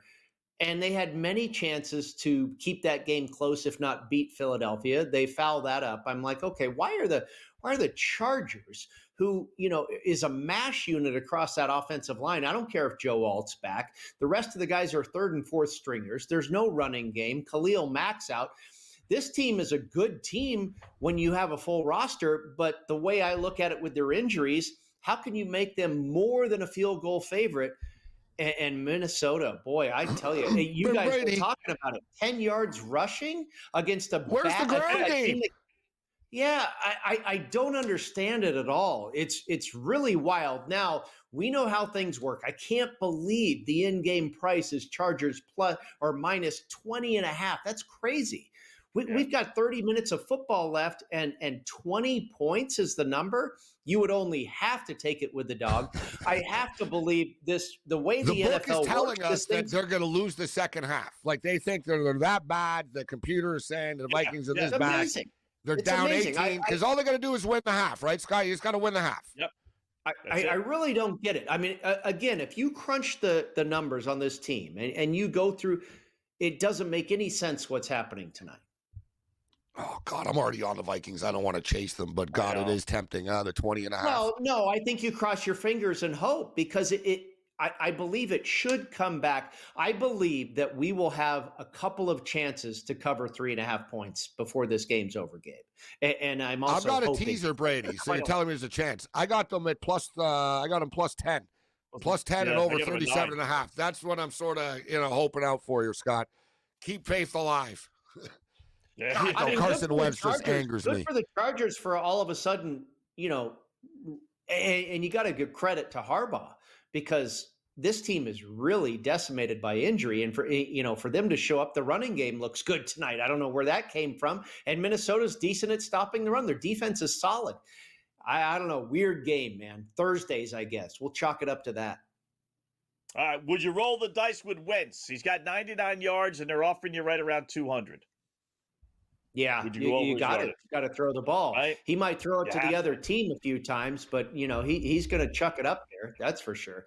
I can't believe how bad he's been the last couple of weeks. I mean, do you guys really figure there's much of a difference between Carson Wentz and J.J. McCarthy? I mean, what is an odds maker going to tell you that? Well, you figure at least with McCarthy, there's some sort of upside that he could run or he could. But if you're the Vikings, it was almost like, okay, look, we're not even dealing with a kid. We got this veteran quarterback coming in here. It's almost like you figure they should be better with Wentz than they are with a kid that hasn't played in the NFL like Andy before, Dalton and Bryce Young, right? One's being developed, and one guy's the old veteran who ought to know what he's doing. And I don't know. Yeah, I could only back the Vikings. Not to make light of it because we're losing, but Yeah, J.J. McCarthy looked like he was the one that was teaching Wentz on the sidelines with the iPad. He's pointing hey, look. You know? That's very funny.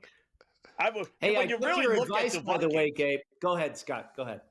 I was just saying, when you look at the Vikings, who they beat the Bengals with a backup quarterback, the Cleveland Browns, and they beat the Bears on the road, which is turning out to be a good win. But give the head coach a couple of games to get situated with the Chicago Bears situation. But other than that, they lose to the Falcons, they lose to the Steelers, both at home, and they lost to the Eagles. They lost 3 home games. So anyone worth the anything, Steelers they was in lost. London, which That's okay, true. whatever. You're right. Yes. Yes, in London. Yep. But again, you just look at this roster and the statistics. The defense is pretty darn solid, and you would expect that to be the case. They're one of the leading teams in the NFL as far as sacking the quarterback, and the Chargers are below average as far as allowing sacks.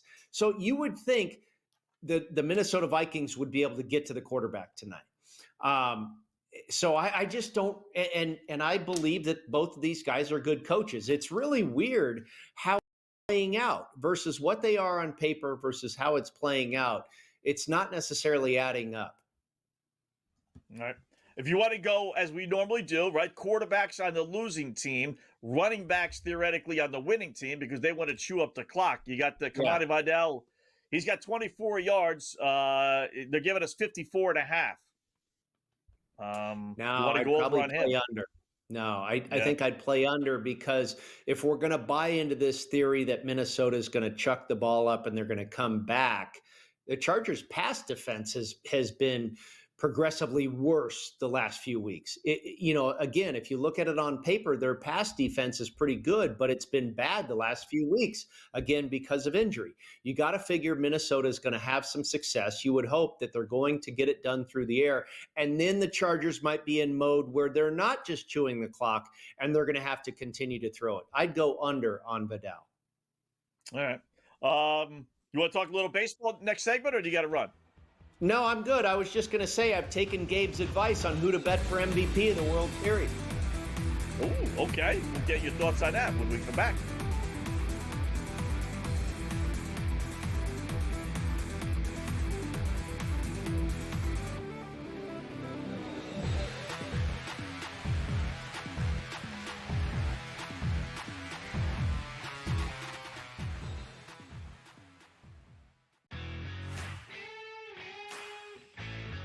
After the first week of football, who'd have thought Alabama would be right back on the top? After a couple losses, Texas would have a chance to be back where they are.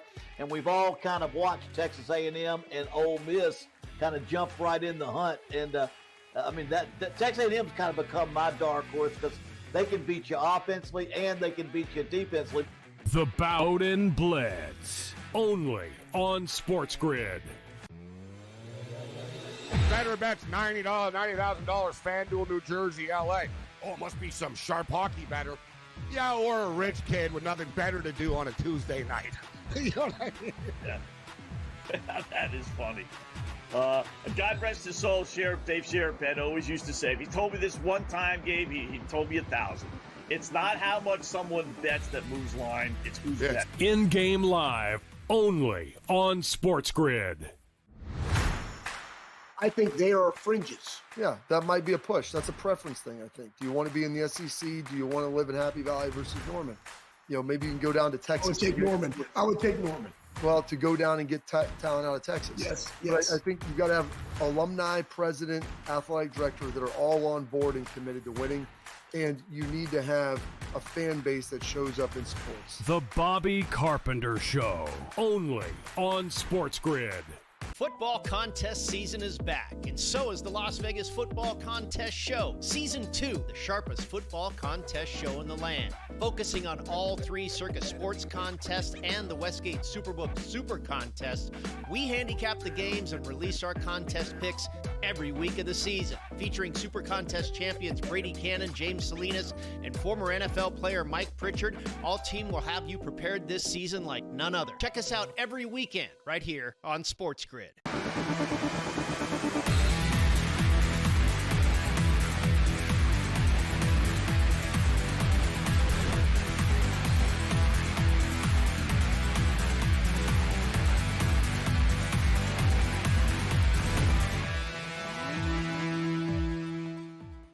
All right, welcome back in Game Live, Game Day here on the grid. Scott and Gabe chatting with our good buddy Brady Cannon, SportsGrid host you see in here all the time. So put the football aside for the second. Baseball World Series starts tomorrow, Brady. Everyone we've spoken to is saying Dodgers, Dodgers, Dodgers. So are you falling into that? And how you going to bet? Are you going to lay the minus 220? Or are you going to bet it another way?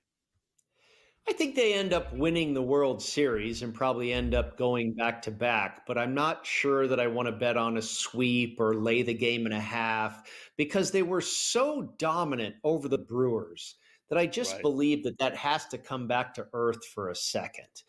And I know their pitching would probably be more pressed, against the pitching of the Mariners, but also, I think Toronto has an advantage at home, and we know they have home field advantage. I think Toronto's offense in the Rogers Center is better than what the Dodgers can produce, and so that's their one edge. As a fan, I'm hoping we get to 6 or 7 games. Of course, that would be wonderful. But again, I mentioned it briefly in the last segment, and Gabe was very astute. We were on earlier when the Blue Jays closed out the Mariners, and George Springer was obviously the hero of the moment. But Gabe said, hey, I can get Vladdy to win MVP at X price, which I want to say was 3-1, or, it was kind of crazy because Springer was like minus 110 or something. And we kind of all agreed, like, yeah, Springer's the hot guy right now, but Vladdy's been doing it the entire time. And of course, Gabe cashed that bet. I came in and I said, I think Mookie Betts is kind of under the radar. We're talking about arguably the best player in baseball. And, there's so much love for Shohei right now, understandably, that he's skewing the market. You can get some, it's like betting on Rory McIlroy at 10-1 when Scotty Scheffler's, minus 110 or whatever. You're getting some really good players at juicy prices. And Gabe told me about the connection Freddie Freeman. I never even knew Freddie Freeman was Canadian. Gets very emotional about this situation playing in Toronto. Teoscar Hernandez played for the Blue Jays for over 5 seasons. So I jumped in on both of those guys. I scrapped my thought about Mookie Betts and took Teoscar, who's been phenomenal in the postseason and always seems to be. Well, you better bet Betts too. I don't want to feel bad if Betts wins. How was Freddie in last year's World Series? He was pretty decent, if I recall. Hit a home run about every night. So I've got Freddie at 15-1 and Teoscar at 20. I'm feeling pretty good. I don't necessarily want to root for the Dodgers, but I think those are pretty good bets. This is pretty crazy. You just said that it came so easily for the Dodgers against the Brewers, and it did. Look, the Dodgers are 9-1 in the playoffs this year. They're 24-6 in their last 30 playoff games. But how about this, Scott? This is the 5th time, and hard to believe, too. It's only the 5th time in Major League Baseball World Series history. I can't believe this, but it's true. This is only the 5th time in World Series where one team swept their league championship series and the other team played 7 games. Wow. Huh. All 4 times the previous winner was the team that won in 7 games. Right. The team that swept. I don't necessarily disagree with that. I think so. Look, keep the 19 and including versus the rest, right? Yeah, including the Dodgers. The Dodgers beat the Athletics. The Athletics in 1988. Cardinals beat the Tigers in 2006. Yeah. Red Sox over the Rockies 2007. Yep. Giants over the Tigers 2012, and now it's 2025. Very interesting. That's pretty cool. I hope that means that we're going to have a more competitive World Series than, a lot of people would tell you what they think is going to happen. Yeah. I mean, I'm surprised, like I said earlier today, Brady, no one's picking Toronto, yet the line is staying at minus 220. We've seen NBA Finals be 5-1, and we've seen other sports have much higher than minus 220. People, Scott, are saying that the Dodgers are going to win in 6 is almost like picking the Jays almost. You know what I mean? Right. Yeah. Because the Dodgers are rolling everybody. So it's like, well, the Jays, they're not going to win, but they're not going to get killed. I think a lot of people have. Guys. That's a sign, too. When you're reading a market, if there's, 80%, whatever the percentage is, I don't know, on the bets for the Dodgers to win the series and the line's not moving, that's telling you something.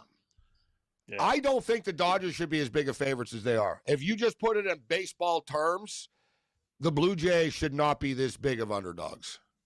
Right. Well, let's go 7, man. You know, at least let's at least do that and have some fun. I got tickets for Game 5, so let's go Dodgers in 5. Although I was thinking it could be quite the nightmare being in that parking lot if the Dodgers won. It's hard enough getting out of there on a regular night. You imagine? Oh my goodness. Great job, man. Appreciate it. We'll do it again soon. Thanks. Guys.